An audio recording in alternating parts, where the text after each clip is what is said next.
அந்த குரு வழியில நம்ம போயிடணும். குரு கொடுத்த அந்த கலையை முறையா பண்ணணும். நீங்க அநாகதம்னு சொல்றீங்க, இந்த இடத்துல தான் தியானம் பண்ணணும் அப்படிங்கறத சொல்றீங்க. ஆனா இந்த இடத்துல நான் சரியா செய்யறேனா இல்லையாங்கிறது எப்படி சாமிஜி தெரியும்? அந்த மூலாதாரம், சுவாதிஷ்டானம், மணிப்பூரகம், அநாகதம், விசுக்தி, ஆக்னா, சகசாதாரம். இந்த நிறைய பேருக்கு இந்த நீங்க சொல்ற இந்த குழப்பம் நிறைய பேருக்கு வருது. அட ஒன்றும் இல்லைப்பா, அது சும்மா காலில் நம்ம ப்ரெஸ் பண்ணாலே ஒன்றும் இல்லை, நகைக்கண் இருக்கு, உன்னுடைய மூளை பகுதியை இப்பயே நான் ஆக்டிவேட் பண்ண முடியும். கடைசியா என்ன புத்தகத்தை படிச்சுப்பீங்க அப்படின்னா, ஒரு புத்தகத்தை எடுத்து கொடுத்தாங்க. பார்த்தோன்னா குண்டலினி சக்தியை மேல் எழுப்புவது எப்படி, நீங்க சொன்னீங்களே இதுதான். இன்னும் எவ்வளவு நமக்கு தெரியாத கலைகள் இருக்கு நிச்சயமா இருக்கு. மனவள கலை இது இந்த மெடிடேஷன் இவங்களா பண்ணி ஏதோ ஒண்ணு எங்கேயோ ஸ்டக் ஆயிருக்கு. ஆமா, சாந்தி தவத்தை சாந்தியாக செய்யும் பொழுது நமக்கு எல்லா விதமான நன்மைகளும் நமக்கு நிச்சயமா அந்த சூட்டை குறைச்சிக்கிட்டாலே ஆமா குழப்பங்கள் நிறைய குறையும். நிறைய நேரத்துல ஆரம்பத்துல எப்பொழுதுமே இந்த மாதிரி வரும். ஆரம்பத்துல மட்டும் இல்ல, சூடு அதிகமா இருக்கும் பொழுது தூக்கம் போயிடுதுன்றாங்க.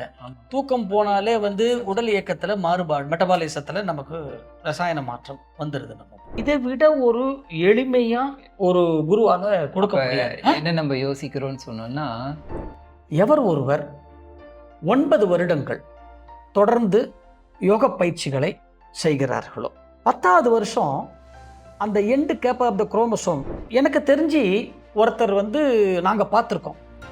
அந்த குடும்பத்தில் கிட்டத்தட்ட ஒரு 7 மரணங்களை பார்த்துருக்குறோம். எல்லாருமே சரியா 42வது வயசுல இறப்பாங்க. அந்த 7 மரணங்களும் இந்த கர்மாவை மாற்ற முடியுமான்னு கேட்டீங்க பாருங்க. நீங்க அப்போ கூட அந்த 80-20 இதுலேருந்து நீங்க இன்னும் வெளியில் வரலன்னு நினைக்கிறேன். நம்ம இதெல்லாம் ஒரு பொது வெளியில் இப்படி பேசணும்னா மகரிஷியினுடைய உண்மையான சீடர்களுக்கு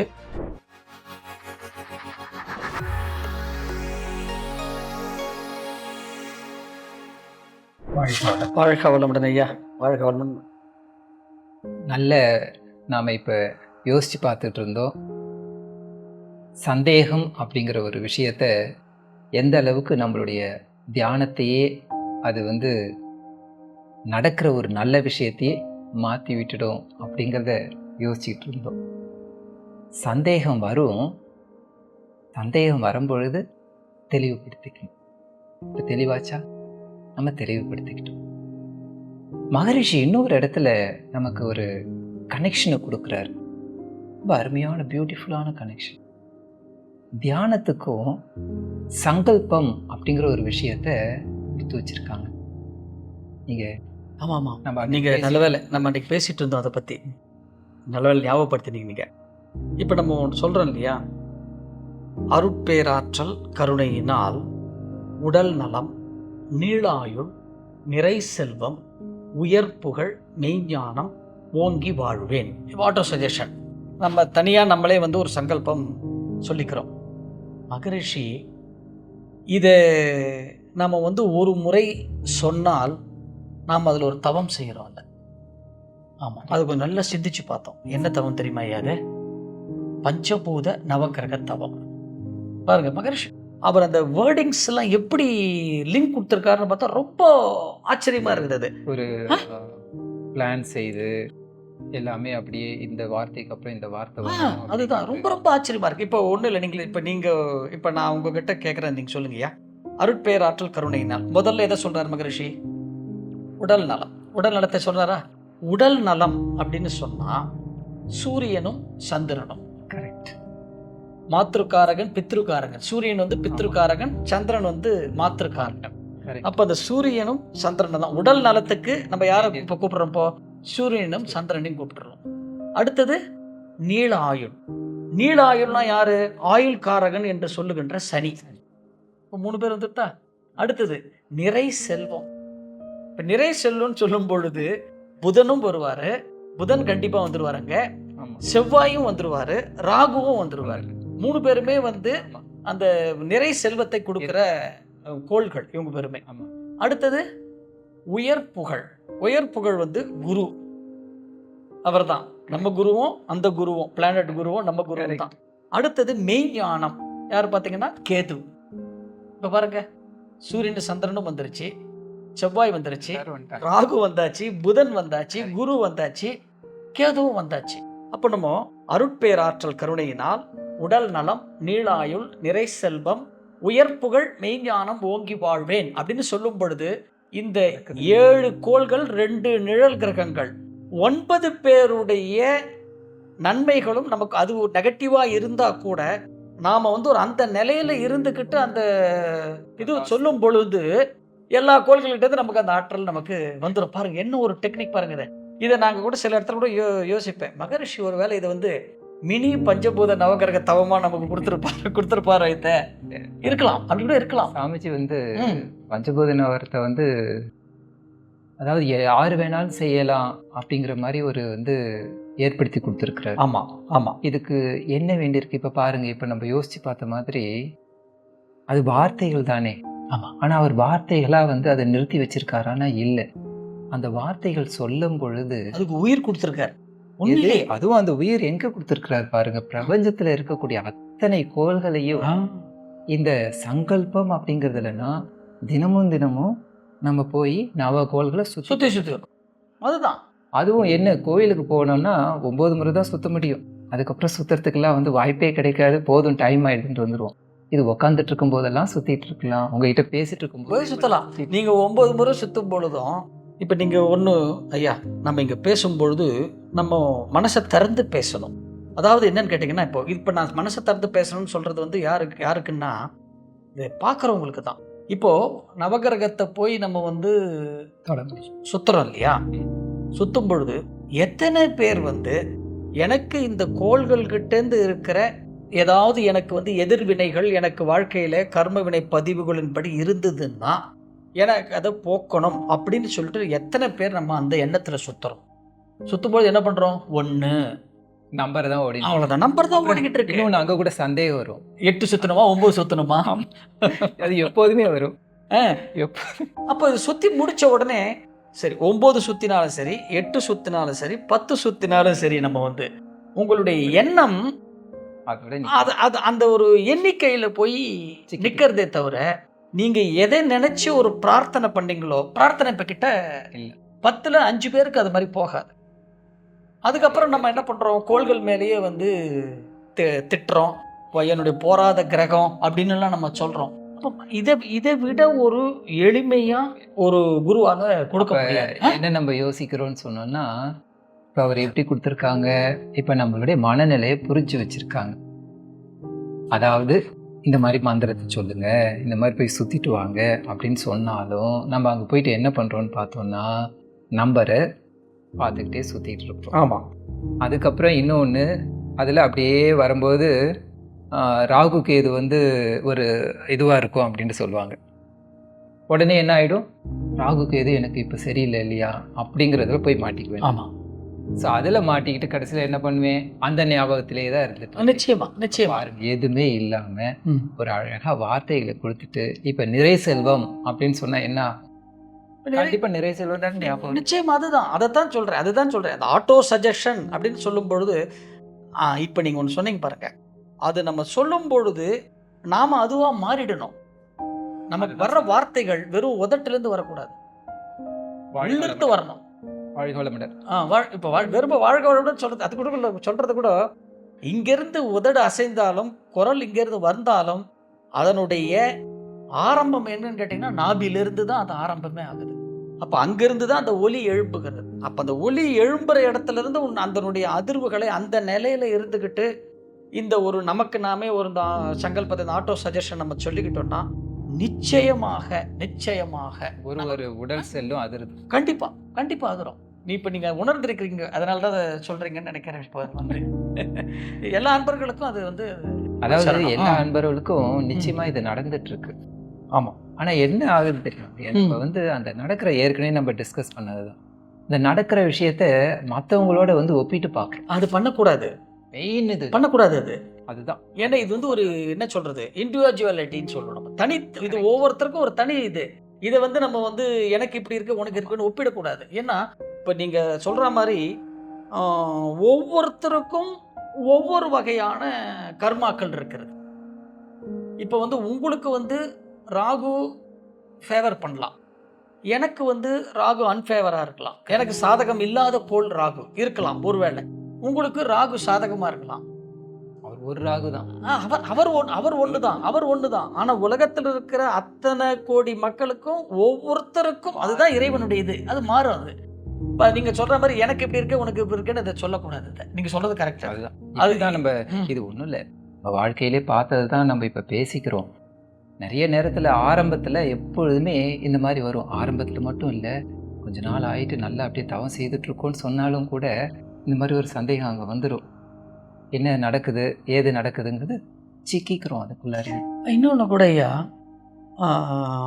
சில அன்பர்கள் கேட்குறாங்க பாருங்களேன், ஐயா நான் வந்து தவம் செய்கிறேன், தவம் செய்தால் வந்து உடல் சூடு. கரெக்ட். அது சொல்கிறாங்க, சில பேர் சொல்கிறாங்களா அது மாதிரி? நிறையவே இருக்காது. உடம்பு சூடு அப்படிங்கிறது வந்து பல காரணங்களால் ஆகும், இருக்கலாம். ஆனால் இப்போ நீங்கள் பல காரணங்கள் நீங்கள் சொல்கிறீங்க அனுபவத்தில்.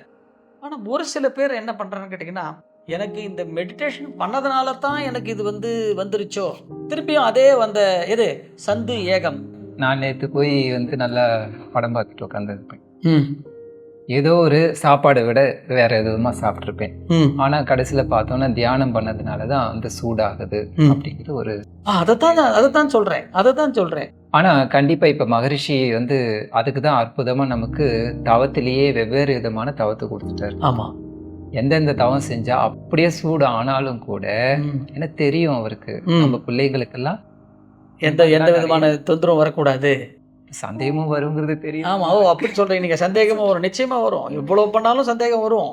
அதனால வரும்பொழுது என்ன செய்யலாம்னா அதுக்காக தான் பார்த்துட்டு, கண்ணா நீங்க எல்லாம் என்ன செய்யுங்க, அப்பப்ப சாந்தி யோகம் பண்ணிக்கோங்க. சிறப்பு. அதுல என்ன நடக்குது பாருங்க. இது ஆமா, இது இப்போ மகரிஷி வந்து இந்த சாந்தி தவத்தை ஒரு உயர்ந்த எண்ணத்துல இந்த சாந்தி தவத்தை கொடுக்கிறார். இப்போ நாமெல்லாம் என்ன பண்றோம்னு கேட்டீங்கன்னா, இப்போ நமக்கு வந்து அடிப்படை ஒரு மனிதனுக்கு பண்புல வந்து அடிப்படை பக்தி வரணும்னா பக்தி யோகத்தை முதல்ல கொடுக்குறோம். அப்படி கொடுக்கும்போது நமக்கு நம்மளுடைய பெற்றோர்கள், நம்மளுடைய மூதாதையர்கள் எல்லாரும் என்ன சொல்றாங்க, நமக்கு மேல ஒருத்தர் இருக்காருப்பா, அவர் தான் எல்லாம் அப்படி நம்ம சொல்லி நம்முடைய மொத்த ஆற்றலையும் இந்த தவம் ஏதாவது செய்தாலும் அப்படி மேல் நோக்கி தான் போறோம். அப்போ அது ஒரு சில பேருக்கு வந்து அந்த மேல் நோக்கி போகும்போது அந்த உஷ்ணம் ஏற்படுறதுக்கு ஒரு வாய்ப்பு இருக்கலாம். ஆனால் அதை சமன்படுத்துறதுக்கு தான் இரவுல வந்து மகரிஷி வந்து இந்த நீங்க சொல்ற மாதிரி இந்த சாந்தி தவத்தை நமக்கு கொடுத்துருக்கிறார். அப்ப ஒருவேளை ஒரு சில பேருக்கு அந்த உஷ்ணம் உண்மையிலேயே தவத்தினால ஏறி இருந்தால் இந்த சாந்தி தவம் செய்யும் பொழுது அது வந்து சமன்பட்டுருது. அப்ப சாந்தி தவம் செய்யாது இருக்கவங்களுக்கு தான் அந்த பிரச்சனைகள் இருக்கிறதுக்கு ஒரு வாயே. சாந்தி தவம்னா வந்து கீழ்நோக்கு தவம், கீழ்நோக்கு தவம் அப்படின்னு ஒரு இது இருக்கு எனக்குள்ளாரியே. நானே என்ன பண்ணிக்கிறேன், இதெல்லாம் செஞ்சு அப்படியே மேல பறந்துகிட்டே இருக்கணும். ஆமா, அந்த என்ன நீங்க சொல்ற மாதிரி ஆமா, என் மேல் நோக்கியே இருக்கணும். என்ன செய்யும், மண்டை சூடுதான், அவ்வளவுதான். நிச்சயமா அதுதான். அப்போ இரவு படுக்க போறதுக்கு முன்னாடி ஒரு 10 நிமிடம் இந்த சாந்தி தவம் நம்ம செய்துட்டோம்னா இப்ப நமக்கு வந்து இந்த பிரச்சனை இருக்கிறதுக்கு வாய்ப்பே இல்லை. பேலன்ஸ்டா தெரிஞ்சு அவ்வளவுதான். எல்லாத்தையும் வந்து இதையும் பேலன்ஸ் செய்யறதுக்காக அழகா வந்து உடம்பு சூடானாலும் பரவாயில்ல, நீங்க அப்பப்ப இந்த சாந்தி யோகத்தை செய்துட்டீங்கன்னா அந்த தடங்கள் இல்லாம போயிட்டு இருக்க முடியும். ஏன்னா மூளைக்கு சூடு வந்து பல காரணத்துல இருக்கலாம். ஏன்னா எதையோ யோசிக்கிறேன். யோசிக்கும் போது நிறைய நான் வீட்லயும் நிறைய பார்த்தா சூழ்நிலைகள், குடும்பத்துல சூழ்நிலைகள் இருக்கலாம், சூடாக தான் செய்யும். கண்டிப்பா. அப்ப தவம் செய்தா மட்டும் இல்ல, இதனாலேயே சூடாகுது. ஆனா சாந்தி தவம் செய்தோம்னா அப்போ இப்ப நீங்க சொல்ற மாதிரி இது மல்டிபிள் பெனிஃபிட்ஸ். இது கரெக்ட், மல்டிபிள் பெனிஃபிட்ஸ்.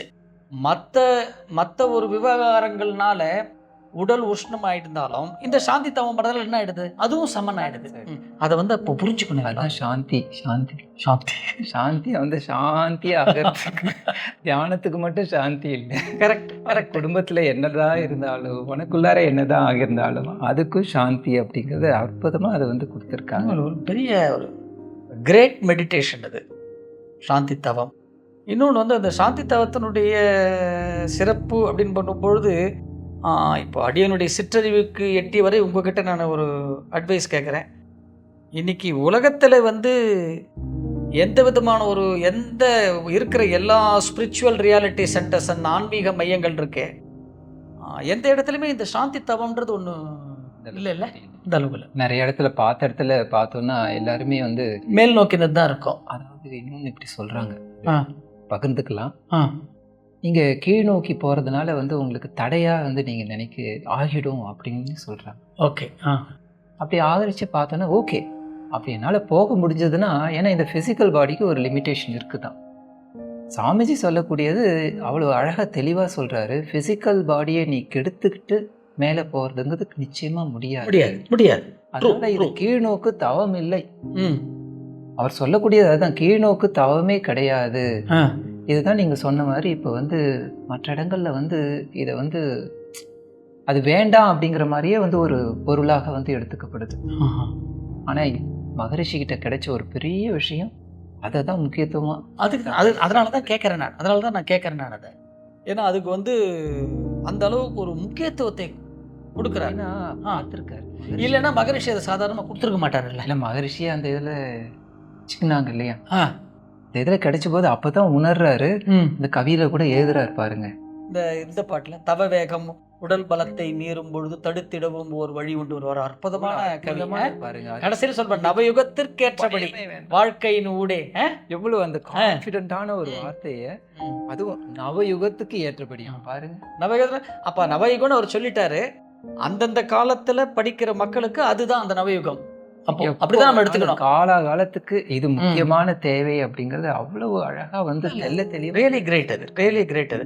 அப்ப இந்த சாந்தி தவம் என்பது உண்மையிலேயே வந்து இப்ப நீங்க சொல்ற மாதிரி இல்ல யூனிக்கு. தவத்தின் மூலமா வருகின்ற உஷ்ணத்தையும் குறைச்சிக்கலாம். இன்னொரு நன்மை என்னன்னு கேட்டீங்கன்னா, நீங்க தவமும் பண்றீங்க, அந்த நேரத்துல உங்களுக்கு உஷ்ணம் ஏற்பட, அந்த உஷ்ணம் வேற ஏதாவது நம்ம சாப்பிட்ட உணவு மூலியமா இருக்கலாம், குடும்ப சூழ்நிலைகள்ல இருக்கலாம், தேவை மன அழுத்தத்துல இருக்கலாம். அந்த ஒரு விஷயமும் இதுல சரியாயிடுறது இல்லை உங்களுக்கு. அதையும் நம்ம பார்க்கணும். ஒன்று நினைச்சு எல்லாத்துக்கும் ஒரு சொல்யூஷன், ஒரே தீர்வு சாந்தி தவம். உண்மையிலேயே ரியலி கிரேட். எங்க சந்தேகம் வரணும், இதை செய்தா இப்படி ஆகும் அப்படின்ட்டு எதுக்கு சந்தேகம் வரக்கூடாது. ஸோ சாந்தி யோகம் இருக்கு, அவ்வளவுதான். அது செய்தோம்னாலே அவ்வளவு கண்டிப்பா நம்ம வந்து நிச்சயமா ஸ்மூத்தா போயிட்டு இருக்க முடியும். அதே நீங்களே சொல்லிட்டீங்களே, சாந்தி தவத்தை சாந்தியா தான் பண்ணும் பொழுது அப்போ அது வந்து அந்த சாந்தின்றது வந்து அமைதி. ஆனால் இந்த இடத்துல தான் ஒரு முக்கியமானது, அந்த சாந்தி தவம் நம்ம சொல்கிறோம்ல. இப்போ வந்து சாந்தி தவம்னா அமைதி நம்ம சொல்கிறோம். இந்த அமைதி என்பது எதனுடைய சுபாவம் அப்படின்னு பார்த்தா மனசனுடைய சுபாவம். இந்த மனம் வந்து எப்போவுமே வந்து அமைதியை தான் நாடும். அதுக்கு பிடிச்சது அதுதான், அதுக்கு பிடிச்சது அது மனசு. இப்போ வந்து மகான்கள் சொல்வது வந்து மனதனுடைய சுபாவம் சுகம்னு சொல்றாங்க. அப்போ அது சுகத்தை மட்டும்தான் நாடும் அந்த மனசு வந்து, வேற எதையும் இப்போ நாமளே ஒருத்தட்ட சொல்றோன்னு வச்சுங்களேன், நாளையிலேருந்து நீங்கள் வந்து கடவுள்கிட்ட ப்ரேயர் பண்ணும் பொழுது, கடவுளே எனக்கு நாளையிலேருந்து ஒரு 10 துக்கத்தை கொடுங்கன்னு நம்ம யாராவது கேட்போமா? நல்ல ஐடியா. ஒருத்தருமே கேட்க மாட்டோமே. எனக்கு 10 சுகத்தை கொடுன்னு தானே நம்ம கேட்போம் கடவுள்கிட்ட. அப்போ இந்த மனசு சுகத்தை நாடுறது. ஒரு இடத்துல சொல்லியிருக்காங்க ஐயா மகான்களுடைய இதில், ஒரு ஃபிலாசபியில் இந்த சுகம் சொல்றது 3 சுகங்கள் இருக்குன்றாங்க. ஆமாம், சௌக்கிய சுகம், சந்தோஷ சுகம், ஆனந்த சுகம். அது எப்படி பிரிக்கிறாங்க பாருங்களேன். ஆனால் இந்த இடத்துல எனக்கு இது ஒரு ஞாபகம் வருதுன்னு கேட்டிங்கன்னா, இதில் வந்து பாருங்களேன், ஃபிலாசபியில் ஒரு மாதிரி கொடுக்குறாங்க. சௌக்கிய சுகம் என்பது என்னன்னு கேட்டிங்கன்னா, இப்போ நீங்கள் வந்து என்னை வந்து நம்ம போன வாரம் நம்ம மீட் பண்ணோம். 2 பேரும் ஒருத்தர் ஐயா நல்லா இருக்கீங்களான்னு நீங்கள் கேட்டீங்க, நானும் நீங்கள் நல்லா இருக்கீங்க அப்படின்னு சொல்கிறேன். நல்லா இருக்கேன்னு சொல்லிட்டு முடிஞ்சது. ஒரு 15 நாள் கழிச்சு நம்ம திருப்பி ஒருத்தர் மீட் பண்ணுறோன்னு வச்சுங்களேன். எனக்கு ஏதாவது உடலில் சின்னதாக ஒரு தலைவலியோ ஒரு கோல்டு ஏதாவது இருக்கும், கொஞ்சம் முகம் ஒரு மாதிரி இருக்கு. நீங்கள் என்ன நல்லா இருக்கீங்களா, முகம்லாம் ஒரு மாதிரி வாடி இருக்கேன்னு நீங்கள் என்ன கேட்குறீங்க. நீங்கள் கேட்கும் பொழுது ஆமாய்யா இப்போ கொஞ்சம் சின்ன பிரச்சனையான்றேன். போன வாரம் நல்லா தானே இருந்தீங்க என்ன நீங்கள் கேட்குறீங்கல்ல. போன வாரம் நல்லா இருந்தேன் ஐயா, இந்த வாரம் எனக்கு ஒரு சின்னதாக ஒரு கோல்டு வந்துருச்சு, ஒரு சின்னதாக ஃபீவர் வந்துருச்சுன்னு சொல்கிறேன். அப்போது இந்த சௌக்கிய சுகம் என்பது உடல் சார்ந்தது. கரெக்ட். நேற்று நல்லா இருக்கும், ஒவ்வொரு மைக்ரோ வினாடியும் உடலிலே ஒரு ரசாயன மாற்றம் ஏற்பட்டு கொண்டிருக்கிறது. அது நிரந்தரம் அல்ல, பிலாசபியில் சொல்கிறது. 2வது சந்தோஷ சுகம். இந்த மனசனுடைய சுபாவம் சந்தோஷம். அப்படி பார்த்தோன்னா இப்போ 24 மணி நேரமும் நம்ம சந்தோஷமா இருக்கணும், இருக்கணும். ஆனா இருக்கணும் இருக்கோமா? இல்லை. மாத்தி மாத்தி வேணா சொல்லலாம். உண்மையிலேயே நல்லா இருந்தங்க, மூட் அவுட் ஆயிடுச்சுங்க, நல்லா இருந்தங்க, அவரு சந்திரப்பண்ண இவரை பத்தி பண்ண இவர என்ன மூட அப்படியே இது பண்ணிட்டாங்க, எல்லாம் போச்சுங்க. நல்லாதாங்க. அப்ப அத மாதிரி சொல்றாங்க இல்லையா? அப்ப நல்லாதான் இருந்தேன், இப்ப இப்படி ஒரு சம்பவம் நடந்து போச்சு அப்படின்னு சொல்லும் பொழுது சந்தோஷ சுகம் என்பது மனம் சார்ந்தது, அதுவும் நிரந்தரம் அல்ல அவங்க சொல்றாங்க. மூணாவது ஆனந்த சுகம். இந்த ஆனந்த சுகம் என்பது ஆத்மா சார்ந்தது. இந்த ஆத்மா எப்பவுமே நிரந்தரமாக ஆனந்தமாக இருக்கிறது ஆத்மா. அப்போ நீ ஆத்ம சுகத்தை தான் பிடிக்கணுமே தவிர இந்த சௌக்கிய சுகத்தையும் சந்தோஷ சுகத்தையும் பிடிக்க கூடாதுன்னு பிலாசபி நமக்கு சொல்றது. இந்த இடத்துல தான் மகரிஷி அவர் எப்படி பண்றாரு பாருங்களேன். அங்க சௌக்கிய சுகம் நிரந்தரம் அல்ல, ஆனால் அந்த சௌக்கிய சுகத்தை நிரந்தரமாக்குவதற்கு உடற்பயிற்சி, ஏன்னா உடல் சார்ந்தது. கரெக்ட். சந்தோஷ சுகம் நிரந்தரம் அல்லன்னு அங்க சொல்றாங்க, இங்க சந்தோஷ சுகத்தை நிரந்தரமாக்குவதற்கு தியானம். அப்ப சாந்தி தாவம் வந்துருது. 2. மூணாவது ஆனந்த சுகம் தான் நிரந்தரம்ன்றாங்க, இங்க ஆனந்த சுகத்துக்கும் மகரிஷி நமக்கு ஆத்ம தவம் என்று சொல்லக்கூடிய மௌனத்தை கொடுக்கிறார். இப்ப பாருங்க, இப்போ எல்லா சுகமும் கிடைச்சிருச்சே. அங்க 2 நிரந்தரம் அல்ல, ஆத்ம சுகம் தான் நிரந்தரம் சொல்றது ஒரு பக்கம். இன்னொரு பக்கம் ஆத்ம சுகம் வர வரைக்கும் உன்னால உடல் சுகம் மனசுகம் நீ அதை கடந்து வரணும்பா.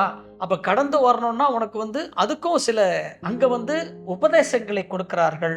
வேதாத்திரியத்திலே உபதேசத்தோடு உபாயத்தையும் கொடுக்கிறார்.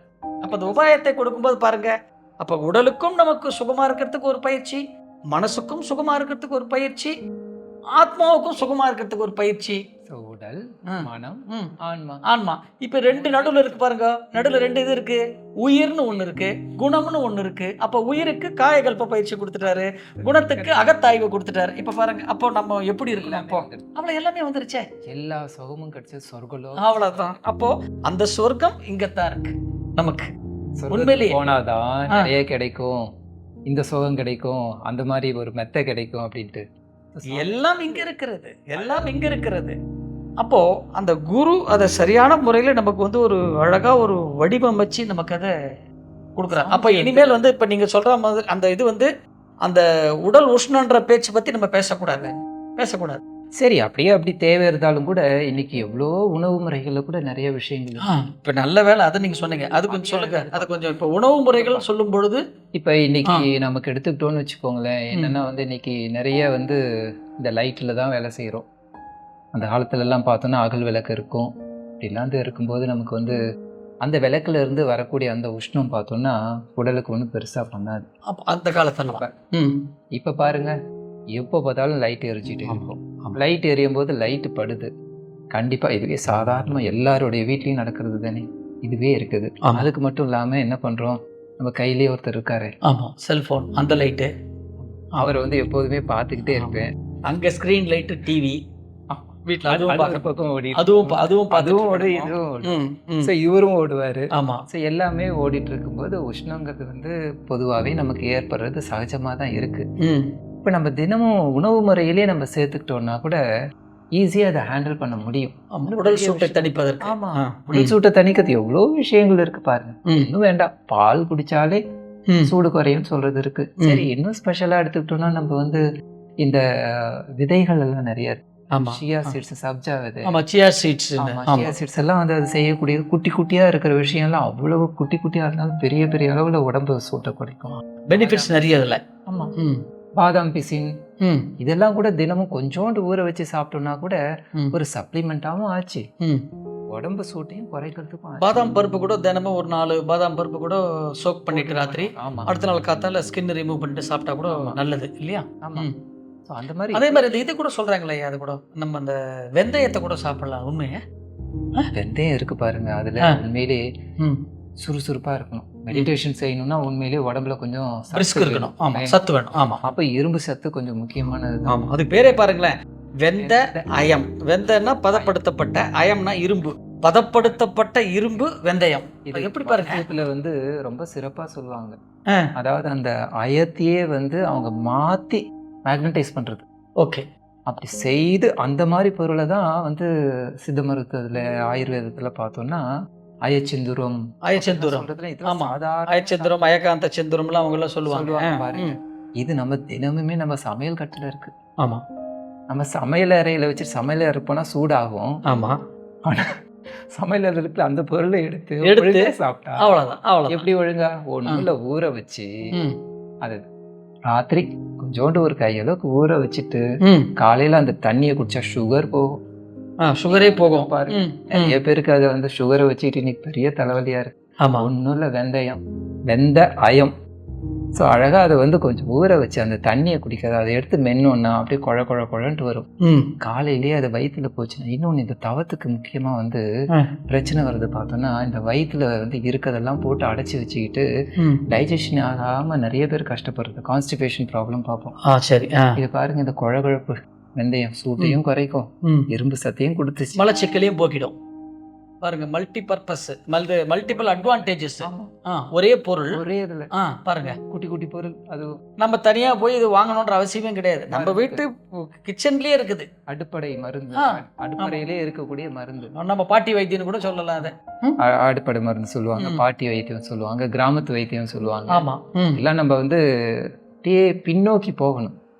பின்னோக்கி போய் பார்த்தோன்னா எவ்வளோ விஷயங்களை நம்ம கிட்ட இருக்கிற பொருளை வச்சே இந்த சூட்டை குறைக்கிறது கூட நம்ம வந்து பயன்படுத்திக்க முடியும். நிறைய பொருட்கள் இருக்கு. சாமிஜி சொன்ன டெக்னிக்ஸும் ஒன்று, நம்ம வாழ்ந்துட்டு இருக்கிற அந்த முறைகளில் இருக்கக்கூடிய அந்த உணவுகளும் எவ்வளோ விதத்தில் நம்ம பாருங்க. இந்த இன்னைக்கு கிடைக்காத கீரைகள் தான் இருக்கு பாருங்க. அதுதான் சொல்லுவார், சாத்வீகமான உணவுகள். அது இல்லவே இல்லை. பீஸா பர்கர் தானே. அதுதான். அப்போ அது மாதிரிலாம் சாப்பிட்டுட்டு அதுக்கப்புறம் வந்து மெடிடேஷன் வரல, stomach problem, digestion system problem ரொம்ப. ஏன்னா அது வந்து அது ரொம்ப ஒரு கோஆபரேஷன் கொடுக்கும் மெடிடேஷன். இதுவும் அதுவும் ஒன்று சேர்ந்து தான் வயிறுல வச்சுக்கிட்டு நம்ம இதை பண்ணோம்னா தியானம் எங்கேருந்து வரும்? கான்சென்ட்ரேஷன் நமக்கு தியானத்துல போகாது. நீங்க சொல்ற மாதிரி வயிறு தவம் நல்லா நடக்கும். அவ்வளோ வயிறு தவம் நல்லா நடக்கும் சொல்லிக்கலாம். ஆமா. மகரிஷி பாருங்க, சாப்பிடும்பொழுது எப்பொழுதுமே கீரை வகைகளை சேர்த்துக்குவாங்க. அதாவது அவருடைய இதில் பார்த்தோம்னா வந்து சாதம் கொஞ்சோண்டு இருக்கும், இந்த பக்கத்தில் நல்ல ஒரு கீரை, நல்ல ஃபுல் கப்பு அளவுக்கு இருக்கும், காய்கறி ஒன்று தொட்டுக்கிறதுக்கு, அவ்வளோதான். நாம வந்து மாற்றிக்கிறோம். இப்போ அந்த வயிற்றையும் க்ளீனாக வச்சுக்கணும். வயிற்றை க்ளீனாக வச்சாலே நிறைய உடம்பு சூடு குறையும் இல்லையா? உண்மையில் நிச்சயமா முக்கியமானது அதுதான் சொல்லுவாங்க. நம்ம இதுக்கெல்லாம் அது ஒன்று இன்னொன்று உடல் நோய்களும் வராது. அது அதுக்கு அடுத்தது அது. ஏன்னா அதுக்காக தான் நம்ம இப்ப எங்க போயிட்டு மருந்தை வந்து எடுத்துக்கணும்னு கேட்டா என்ன செய்யறாங்க, வயிற்று கிளீன் பண்றதுக்கு தான் மருந்து கொடுக்குறாங்க ஃபர்ஸ்ட் மருத்துவத்திலேயே. அப்புறம் தான் நான் கொடுக்குற மருந்து உன்னுடைய உடம்புக்குள்ளார ஊற ஆரம்பிக்கும், அப்புறம் தான் வேலை செய்யும் அப்படிங்கிறாங்க. ஆனா நம்ம வந்து போட்டுட்டு அடுத்த 2வது நிமிஷத்துலயே சரியான நினைக்கிறோமே அவசரத்துல. ஸோ அதுக்கு மருந்து கேட்குறோம். ஆனா அதோடைய பேஸ்ல என்ன பிரச்சனை இருக்கோ அது மருந்தை தேடலாம். இதை தேடணும்னாலே கண்டிப்பா இன்னைக்கு இந்த உடம்பு சூடு பிரச்சனை, நிறைய பிரச்சனை, வித்து சக்தியை பாதிக்குது. ரொம்ப முக்கியமா சொன்னீங்க. ஏன்னா அடுத்த வர ஜெனரேஷன்லாம் வந்து இந்த மாதிரி பிரச்சனைகள்லாம் வந்து இருக்கு, நிறைய இருக்கு இன்னைக்கு. ஒண்ணுமே இல்லை, ஏன்னா லைஃப் ஸ்டைல் தான். இன்னைக்கு எப்போ பார்த்தாலும் உட்காந்துட்டு இருக்கோம் சீட்ல, கம்ப்யூட்டருங்கிறது, உடல் இயக்கம் குறைஞ்சி போச்சு. ஆமா ஆமா, மன இயக்கமே இல்லை. இப்போ அந்த லஞ்ச் டைம்ல எதை கொடுத்தாலும் அவங்க வந்து அந்த மானிட்டர் முன்னாடி இருக்காங்க, இல்லை லேப்டாப் முன்னாடி இருக்காங்க, எதை கொடுத்தாலும் அப்படியே நம்ம ஏதாவது ஒரு பொருளை கொடுத்தா கூட அவங்க பாட்டு சாப்பிட்டு அதனுடைய டேஸ்ட் என்னன்னு கூட அவங்களுக்கு தெரியாது. எப்படின்னா வாயில போகுதா மூக்குல போகுதா? உண்மையிலே அப்படிதான் நடக்குது இன்னைக்கு. அதெல்லாம் வந்து அந்த அதான் ஃபோக்கஸ் இல்லை இல்லையா? ஃபோக்கஸ் இல்லாம ஏதோ ஒன்று செய்யும் பொழுது நம்ம சாப்பிட்ற சாப்பாடெல்லாம் ஏதோ நிறைய விஷயங்களா பிரியுது. சாமிஜி அழகா சொல்றாரு, சாப்பிட்ற சாப்பாடு எப்படி 7 தாதுக்களாக பிரிந்து அதுக்கப்புறம் தான் உங்களுக்கு உடலுக்கு வேண்டிய ஆற்றலாக வருதுன்னு சொல்லும் பொழுது எவ்வளோ கவனம் எனக்கு இருக்கணும். அதில் கவனம் இல்லையே. தியானமாக செய்யணும், சாப்பாடே தியானங்கிறாங்க. ஆனால் நமக்கு எல்லாமே வந்து கண் கட்ட பிறகு சூரிய நமஸ்காரம்னு சொல்கிற மாதிரி எனக்கு ஒரு தியானம் கிடைச்சது. இப்போவா சாப்பாடு நேரத்தில் தியானமாக சாப்பிடணுன்றது இல்லை. அது வந்து இப்போ நீங்கள் வந்து அதை வந்து ஒரு இதுவாக சொன்னீங்க. சாப்பாடு நேரத்தை கூட சாப்பாடு கூட ஒரு தியானமாக செய்யணும். உண்மையிலேயே நம்ம முன்னோர்கள்லாம் சொல்லுவாங்க பாருப்பா, சாப்பிடும்போது பேசக்கூடாது, வெறும் கைக்கு வாய்க்கு மட்டும்தான் சண்டை நடக்கணும் அப்படின்னு சொல்லுவாங்க. கரெக்ட். உண்மைதானே அது? செய்யறதே இல்லையே. ம், அப்புறம் எங்க இருந்து உடம்புக்கு வந்து வேண்டிய சத்து கிடைக்கும்? ம். அப்புறம் எங்க இருந்து தியானம் செய்ய? கிடைக்காது. நீங்க சொல்ற மாதிரி கிடைக்காது. உடம்பு சூடாக தான் செய்யும். அப்புறம் தியானம் வரல, இல்லைன்னா வந்து சரி, உடம்பு சூடாயிடுச்சு, அதனால நான் தியானத்தை நிப்பாட்டிட்டேன் அப்படி சில பேர் சொல்லுவாங்க. இருக்கு. நரம்புக்கும் காயகல்பத்துல செய்யற நரம்புக்கத்துக்கு எவ்வளவு அற்புதமான வந்து பெனிஃபிட் இருக்குங்கிறாங்க. அதுவே வந்து நம்மளுடைய உடல் சூட்டை எல்லாமே சரி பண்ற அளவுக்கு இருக்கும், சமன்படுத்திடும். அப்புறம் அந்த நரம்புகளுக்கெல்லாம் வந்து முறுக்கேறும் பொழுது தியானம் கண்டிப்பா நல்லா செய்ய முடியும். கண்டிப்பா பண்ணலாம், கண்டிப்பா எவ்வளவு அழகா செய்ய முடியும். உண்மையிலே இன்னைக்கு டிஸ்கஷன்ல வந்து இந்த நிறைய அன்பர்கள் கேட்கறது இதுதான், உடல் உஷ்ணம் சம்பந்தப்பட்டது. நம்ம அதுக்கு ஒரு உண்மையிலேயே ஒரு பெரிய இன்னைக்கு நம்ம ரெண்டு பேரும் டிஸ்கஸ் பண்ணும்போது அதுக்கு ஒரு தீர்வு நமக்கு நிச்சயமா இருந்தது. நமக்கே வந்து ஒரு ரெஃப்ரெஷ் பண்ணிக்கிட்ட மாதிரி. நிச்சயமா. ஏன்னா நாமளே கூட வந்து சில நேரத்துல உடம்பு சூடாக தான் செய்யுது. இது இன்னும் கொஞ்சம் எந்த அளவுக்கு பயிற்சி இல்லை, இந்த டிஸ்கஷன் வரைக்கும் நீங்க சொன்ன ஒரு விஷயத்த ஒத்துக்கிறேன் ஐயா. நீங்க ஒன்று சொன்னீங்க பாருங்க, தியானத்தால மட்டும் உடல் சூடு வராது. நம்ம அதுக்கு என்ன மாதிரி உணவு சாப்பிட்றலாம், சூடு தரக்கூடிய உணவு நம்ம சாப்பிட்ருக்கலாம், இல்லை சந்தர்ப்ப சூழ்நிலைகள், குடும்ப சூழ்நிலைகள், உன்னுடைய மனதனுடைய எண்ணங்கள், அது மூலயமா வேற ஏதாவது கூட இருக்கலாம். இருந்து நம்ம வந்து தியானத்து மேலே மட்டும் இது பண்ணக்கூடாதுன்னு சொன்னீங்க பாருங்க. அது இப்போ இனிமேல் வந்து இதை வந்து ஒரு வேற லெவலில் வந்து திங்க் பண்ணுவாங்க. அப்போ நான் வந்து எனக்கு வந்து இந்த உடல் சூடுன்றது தியானத்தினால் மட்டும்தானா, இல்லை நேரம் உணவு சாப்பிட்டேன்னா, எனக்கு குடும்பத்தில், என்னுடைய ஆஃபீஸில், என்னுடைய இதில் ஒரு ரிலேஷன் கிட்ட என்னுடைய நடந்த சரௌண்டிங்கில் நடந்த நிகழ்ச்சிகள் என்ன, இப்போ எல்லாத்தையும் திங்க் பண்ணுவாங்கல்ல. இப்போ கண்டிப்பா இப்போ திங்க் பண்ணும்போது அவங்களுக்கே ஒரு ரிசல்ட் வந்துடும். இல்லை நிச்சயமா வந்துடும். இதை யோசிக்க ஆரம்பிக்கிறதுனால இப்போ நிறைய காரணங்கள் இருக்கு. சரி, இந்த தியானத்தையாவது ஒழுங்கா செய்திருவோம், நம்மளால செய்ய முடியும். நிச்சயமா நம்ம செய்வோம். செய்து சாந்தியா. ஆமாம், சாந்தி தவத்தை சாந்தியாக செய்யும் பொழுது நமக்கு வந்து எல்லா விதமான நன்மைகளும் நமக்கு நிச்சயமா. அந்த சூட்டை குறைச்சிக்கிட்டாலே ஆமாம், குழப்பங்கள் நிறைய குறையும். ஆமாம், நிச்சயமா. ஆமாம், இன்னைக்கு தெரியாம அது குழம்பிக்கிட்டே இருக்கும். ஏன்னா சூடு, இப்போ நீங்கள் சொல்கிற மாதிரி சூடு அதிகமாக இருக்கும் பொழுது தூக்கம் போயிடுதுன்றாங்க. தூக்கம் போனாலே வந்து உடல் இயக்கத்தில் மாறுபாடு, மெட்டபாலிசத்தில் நமக்கு ரசாயன மாற்றம் வந்துடுது. நம்ம அப்போது உடலும் ஏதோ ஒன்று ஒரு வகையில் கெடுது, மனசும் கெடுது. அப்போது எந்த இடத்துலன்றதை கரெக்டாக நம்ம ஃபோக்கஸ் பண்ணி நம்ம இங்கே தான் தப்பு பண்ணுறோம் அப்படிங்கிறத நம்ம வந்து கண்டுபிடிச்சிட்டாலே போகிறதில்ல. இது வந்து ஒரு பெரிய விஷயமே கிடையாது. ஒன்றுமே கிடையாது. ஒரு சின்னது தான். நம்மளை நாம ஈஸியாக சரிப்படுத்திக்கலாம். இதுக்கெல்லாம் வந்து இன்னொருத்தரோட அட்வைஸ் கூட நமக்கு வேணுங்கிற அவசியமே வந்து. ஆனால் எங்கே இதுதான் நம்பிக்கிட்டு நீங்கள் சொன்ன மாதிரி கூட வந்து செய்யறதே நிறுத்திடும். அந்த தப்பு தான் நம்ம பண்ணக்கூடாது. அந்த தப்பு தான் பண்ணக்கூடாது. சும்மாவது செஞ்சுட்டு இருப்போம். ஆமாம், செய்துட்டே இருக்கணும். அது பாட்டு செய்துட்டு இருக்கணும். சும்மாவது சாப்பிட்றோம். இல்லை, இப்போ நீங்கள் சொல்கிறீங்க பாருங்க.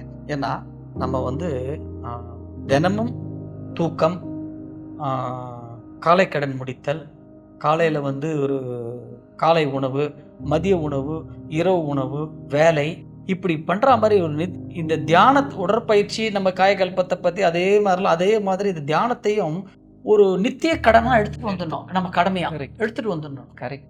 நம்ம வாழ்க்கையில் எடுத்துகிட்டு வந்துட்டாலே நமக்கு வந்து, இப்போ நீங்கள் சொல்கிற மாதிரி எடுத்துகிட்டு வந்துட்டாலே குடும்பத்தில், நம்ம வேலை செய்கிற இடத்துல நடக்கின்ற நமக்கு அந்த சூழ்நிலைகள் கூட நம்ம சமாளிச்சிடலாம்.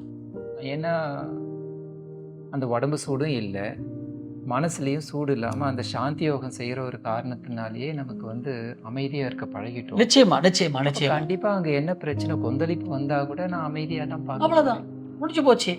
நீங்கள் அமைதியாட்டினா அந்த இடத்துல வந்து ஒரு விவாதமே இல்லையே. அந்த இடத்துல அங்கே போய் அகத்தாய்வு செய்யறதுக்கே வேலை இல்லை. அவ்வளோதான்.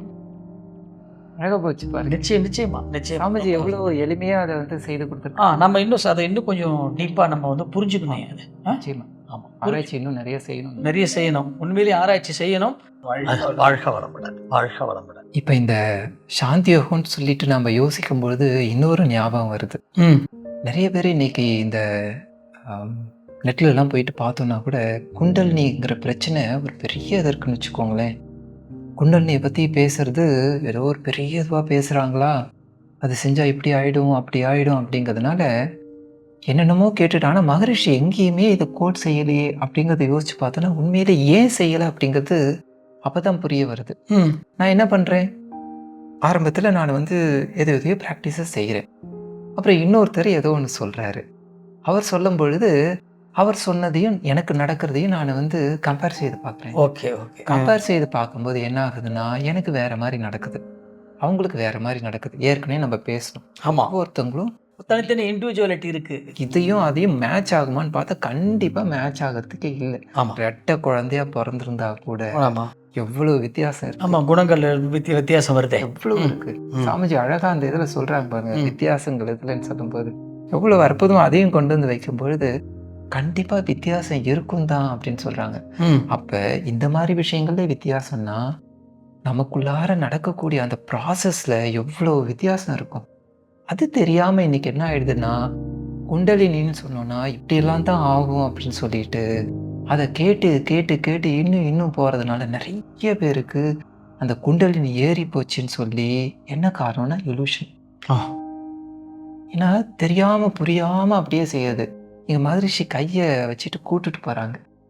இப்படியெல்லாம் போனா இப்படியெல்லாம் இருக்குங்கிறத சொல்லாம அவர் நீங்க இதை செய்யுங்க அப்படிங்கிறத சிம்பிளா சொல்லிட்டு போறதுனால எங்கேயுமே நமக்கு இந்த இலூஷனுக்குள்ளார மாற்றத்துக்கு கொஞ்சம் கூட வாய்ப்பே இல்லை. அது கரெக்ட். நீங்கள் இப்போ சொல்கிறீங்க பாருங்க. ஒரு 30 வினாடிகள் தான் ஒரு அனுபவத்தை ஷேர் பண்ணுறேன் பாருங்களேன். சரி. ஒருத்தர் வந்து பயிற்சிக்கு வராரு. அவர் வந்து ஒரு ஃபவுண்டேஷன் கோர்ஸ்க்கு வந்த உடனே பயிற்சி முடித்த உடனே ஒரு அனுபவத்தெல்லாம் சொல்கிறார். முடித்த உடனே நான் வந்து என்னுடைய மனைவியை வந்து இந்த வகுப்புக்கு நான் கூட்டிட்டு வரணும், ஆனாலும் அவங்களால நடக்க முடியாது, பெட் ரிட்டன் அவங்க. இத்தனைக்கும் வந்து 35 வயசு தான். என்ன பிரச்சனைங்க அப்படின்னா, என்ன பிரச்சனைன்னு கண்டுபிடிக்க முடியலங்க. உடல் வெப்பமாக இருக்கு, நின்னாங்கன்னா கீழே விழுந்துருவாங்கன்ற ஒரு பயம் இருக்கு, பேலன்ஸே இல்லை. ஆனால் இப்போ நரம்புலாம் எந்த பிரச்சனையும் இல்லை, ஆனால் படுத்துக்கிட்டே இருக்காங்க. மிச்சம் எல்லா கான்சியஸ் எல்லா உணர்வுகள் எல்லாமே மிச்சம் எல்லாமே இருக்கு. எல்லா ஸ்கேனும் செய்து எல்லா ஸ்கேனும் பண்ணிட்டாங்க. கிட்டத்தட்ட 1.5 லட்சம் ரூபாய்க்கு ஸ்கேனுக்கு மட்டும் செலவழிச்சிருக்காங்க. டாக்டர்ஸே வந்து திணறி போயிட்டாங்க. இவங்களுக்கு எல்லா ரிப்போர்ட்டுமே வந்து நார்மலாக இருக்கு. என்ன இவங்களுக்கு ஒரு சைக்காட்ரிஸ்ட் டாக்டர்கிட்டையும் போயிட்டாங்க, அங்கேயும் ஒன்றும் பிரச்சனை இல்லை. அந்த ரீடிங் டெஸ்ட்லாம் மட்டும் அதுவும் நல்லா தான் இருக்கு. அதுக்கப்புறம் எங்கள் வீட்டிலேருந்து ஒரு 3 கிலோமீட்டர் ஐயா. அதுக்கப்புறம் அவங்கக்கிட்ட போய் நான் அந்த பக்கமாக போகும்போது வரேன் அப்படின்னு சொன்னேன். இப்போ நானும் என் மனைவி 2 பேருமே போனோம்.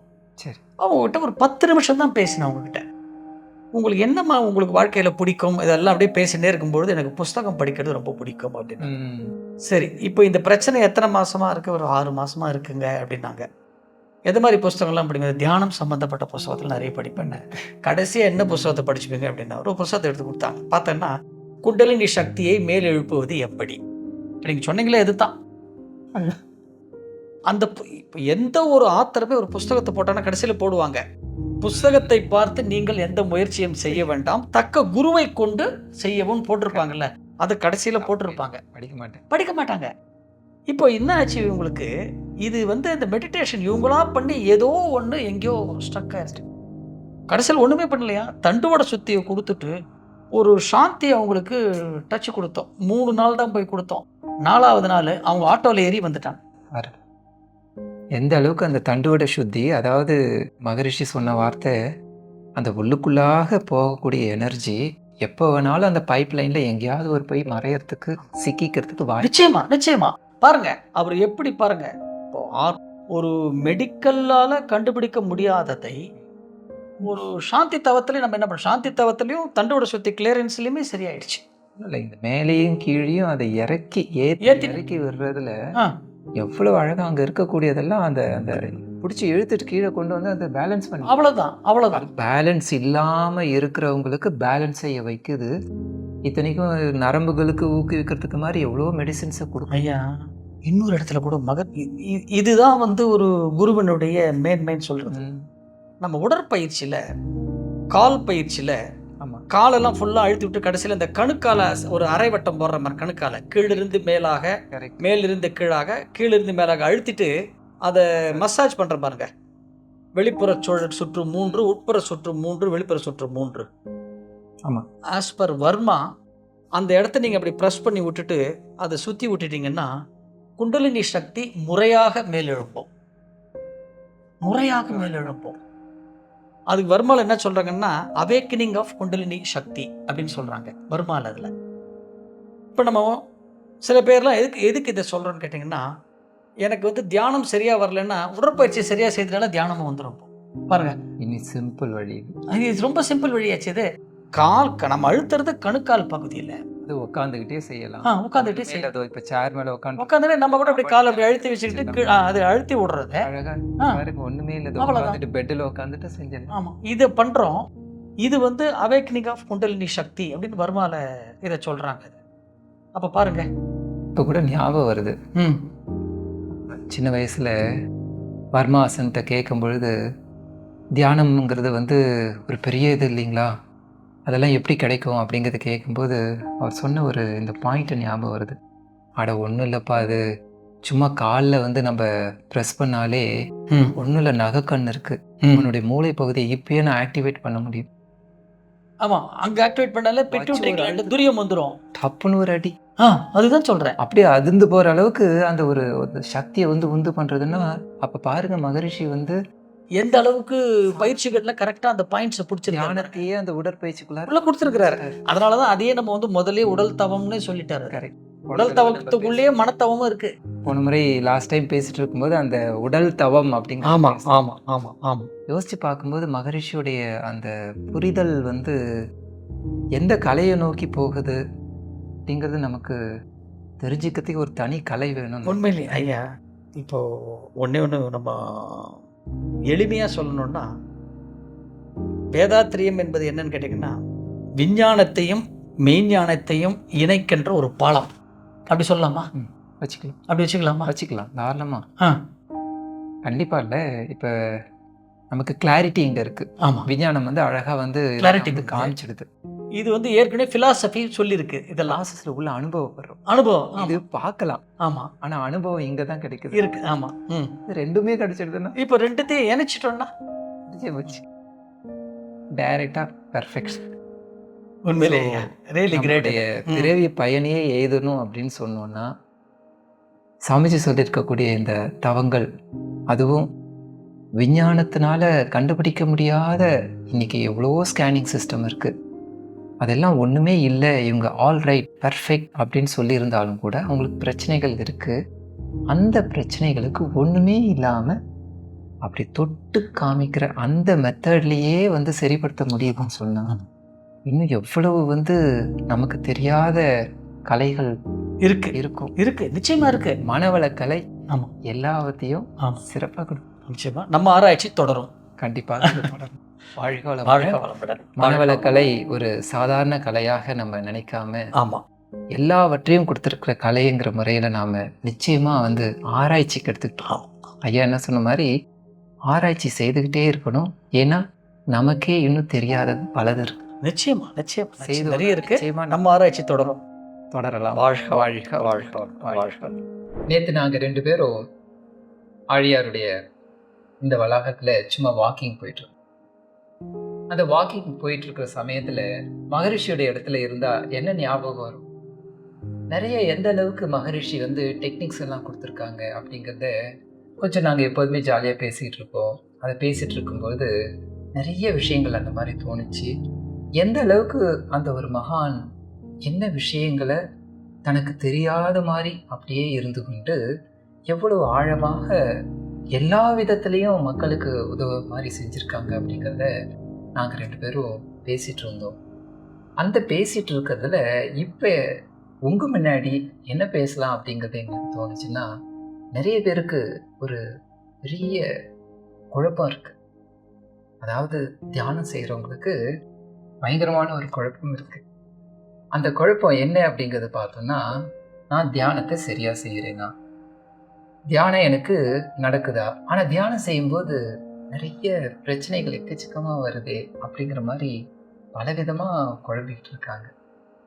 உண்மையிலே அது நடக்கக்கூடியது உண்மைதானா அப்படிங்கிறது பார்த்தோம்னா எனக்கு பொறுத்த வரைக்கும் அது தெரியல.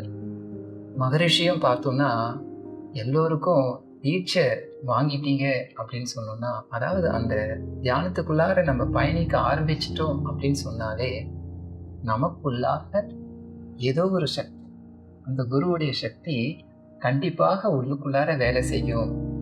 அது நீங்கள் உணர்ந்தாலும் சரி உணராட்டாலும் சரி கண்டிப்பாக அது வேலை செய்யும் அப்படிங்கிற நம்பிக்கையாக சொல்கிறாங்க. நம்ம தான் கொஞ்சம் அப்பப்போ நமக்கு அது தெரியாத விதமாக இருந்துறதுனால அந்த குழப்பம் வருது. இதுபோல் ஏன் குழப்பங்கள் வருது, அதுலேருந்து நாம் எப்படி வெளியில் வரலாம் அப்படிங்கிற ஒரு இதை தான் நாங்கள் இன்னைக்கு பேசலாம். எங்களுக்குள்ளார என்ன தெரிஞ்சுதோ அதை உங்களுக்கு பகிர்ந்துக்கிட்டோன்னா அது கண்டிப்பாக உங்களுக்கும் ஒரு நல்ல வகையில் வரும் அப்படிங்கிறது நிச்சயமாக நாம் இன்னைக்கு கொஞ்சம் அதை பற்றி நம்ம பேசலாம். நிச்சயமாக பேசலாம் ஐயா.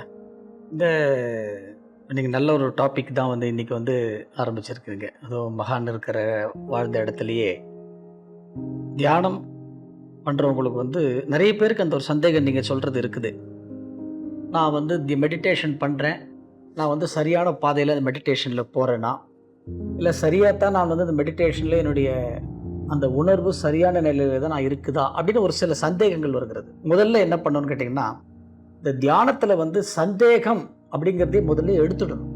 முதல்ல நம்ம தியானம்னா என்னன்னு சொல்கிறோம், தியானம் என்பது ஒரு எண்ணமற்ற நிலை அப்படின்னு சொல்கிறோம். இப்போது எண்ணமற்ற நிலைக்கு நம்மளால் ஒரு ஆரம்ப நிலையில் போக முடியலை அப்படின்னா கூட, தியானம் செய்யாத நேரத்தில் உதாரணத்துக்கு ஒரு 20 எண்ணங்கள் நம்ம மனசில் வருதுன்னு வச்சுங்களேன், நிறைய வந்து வரும். இல்லை, நான் ஒரு உதாரணத்துக்கு சொல்கிறேன். இப்போ தியானம் செய்யற நேரத்தில் ஒரு 20 எண்ணங்கள் வந்ததுன்னா, அது பண்ணுறதுக்கு முன்னாடி அந்த தியானம் பண்ணுற நேரத்தில் அந்த 20 எண்ணங்கள்ன்றது ஒரு 2 எண்ணங்கள் 3 எண்ணங்களாக குறைஞ்சு போயிடும். அதுவே வெற்றி, அதுவே வெற்றி.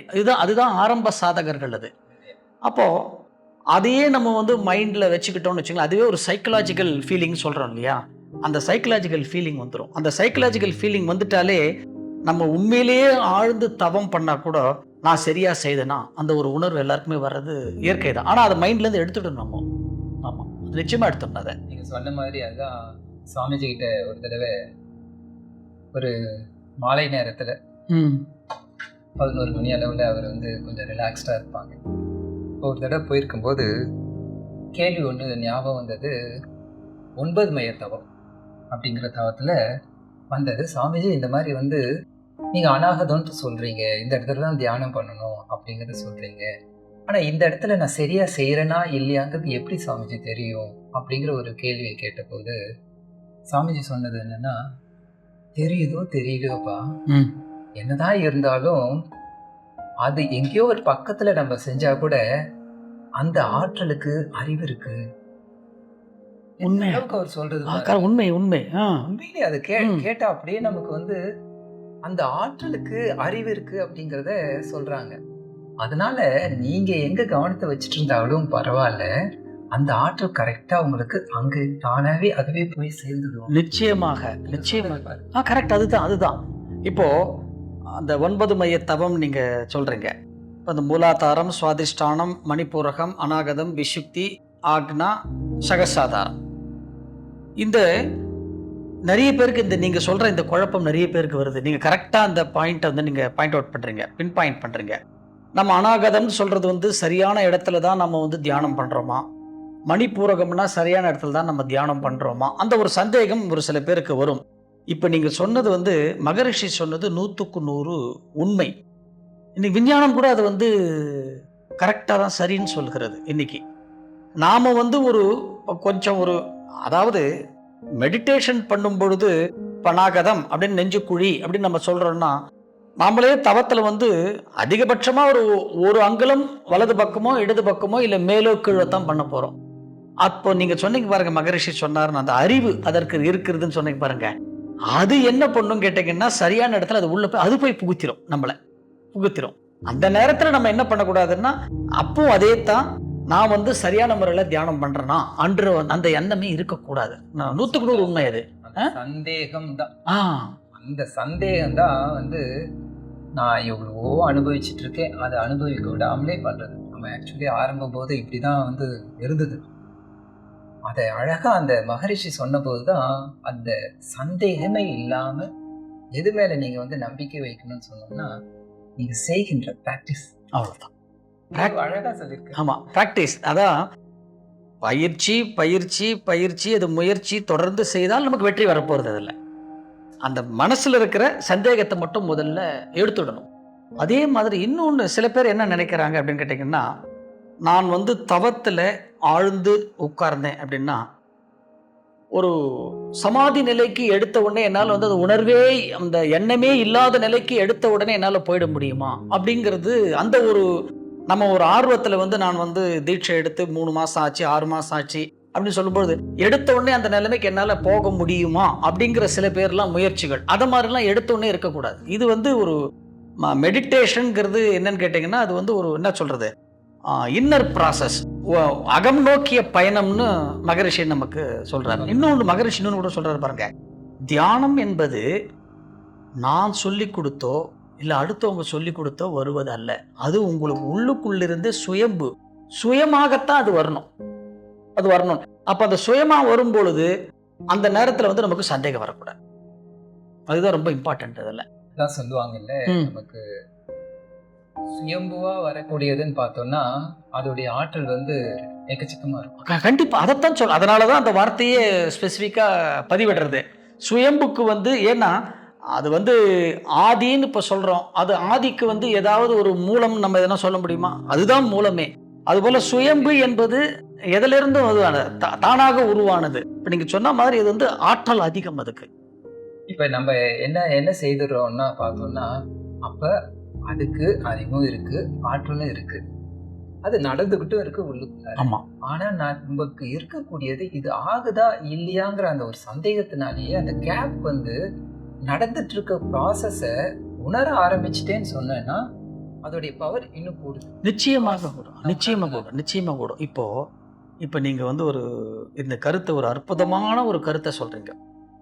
இந்த நேரத்துல தான் பட்டினத்தாருடைய ஒரு பாடல் ஒன்று ஞாபகத்துக்கு வருது. அதாவது, மனையாளும் மக்களும் வாழ்வும் தனமும் தன் வாசல் மட்டே, இமைக்கும் செல்வமும் மயானம் மட்டே, வழிக்கு துணை எது அப்படின்னு கேட்கிறார் அவர். அதாவது ஒரு மனிதனுடைய வாழ்க்கை இறுதிக்கட்டம் வந்துருச்சுன்னா அவனுக்கு வந்து அவனுடைய உறவுகள், மனைவி, மக்கள், அவன் வாழ்ந்த வாழ்க்கை, அவன் சேர்த்து வச்ச செல்வம் எல்லாமே அந்த வீட்டு வாசல் வரைக்கும் தான். வாசல் தாண்டுனா அதுக்கப்புறம் அந்த மனிதனை மட்டும்தான் நம்ம வந்து எடுத்துட்டு போறோம். இமைக்கும் செல்வமும் மயானம் மட்டேன்னு சொல்றாங்க. அவருக்கு யார் வந்து இறுதி சடங்கு பண்ண போறாங்களோ அவங்கள வந்து அந்த மயானம் வரைக்கும் தான் வருவாங்க.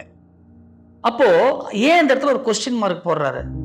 ஆளே இல்லை, உயிர் போயிடுச்சு, இது ரெண்டும் சொல்லிட்டு வழிக்கு துணை எது அப்படின்னு கேட்கிறாரு. அப்போ ஆளே போயிட்டுன்னு எனக்கு வழிக்கு இதுக்கப்புறம் நான் என்ன பண்ண போறேன் அப்படின்னு நம்ம வந்து அப்படித்தான் திங்க் பண்றோம். ஆனா பட்டினத்தார் என்ன சொல்றாரு கேட்டீங்கன்னா, இது எல்லாம் இந்த ப்ராசஸ் எல்லாம் முடிஞ்சிருச்சு, இதுக்கப்புறம் இந்த உடலை என்னுடைய உடலை எரிக்க போகிறார்கள், எல்லாரும் இங்கேருந்து போயிட போறாங்க, நான் மட்டும், இந்த ஆத்மா மட்டும் இந்த இடத்துல வந்து அனாதையா நிற்க போகிறது.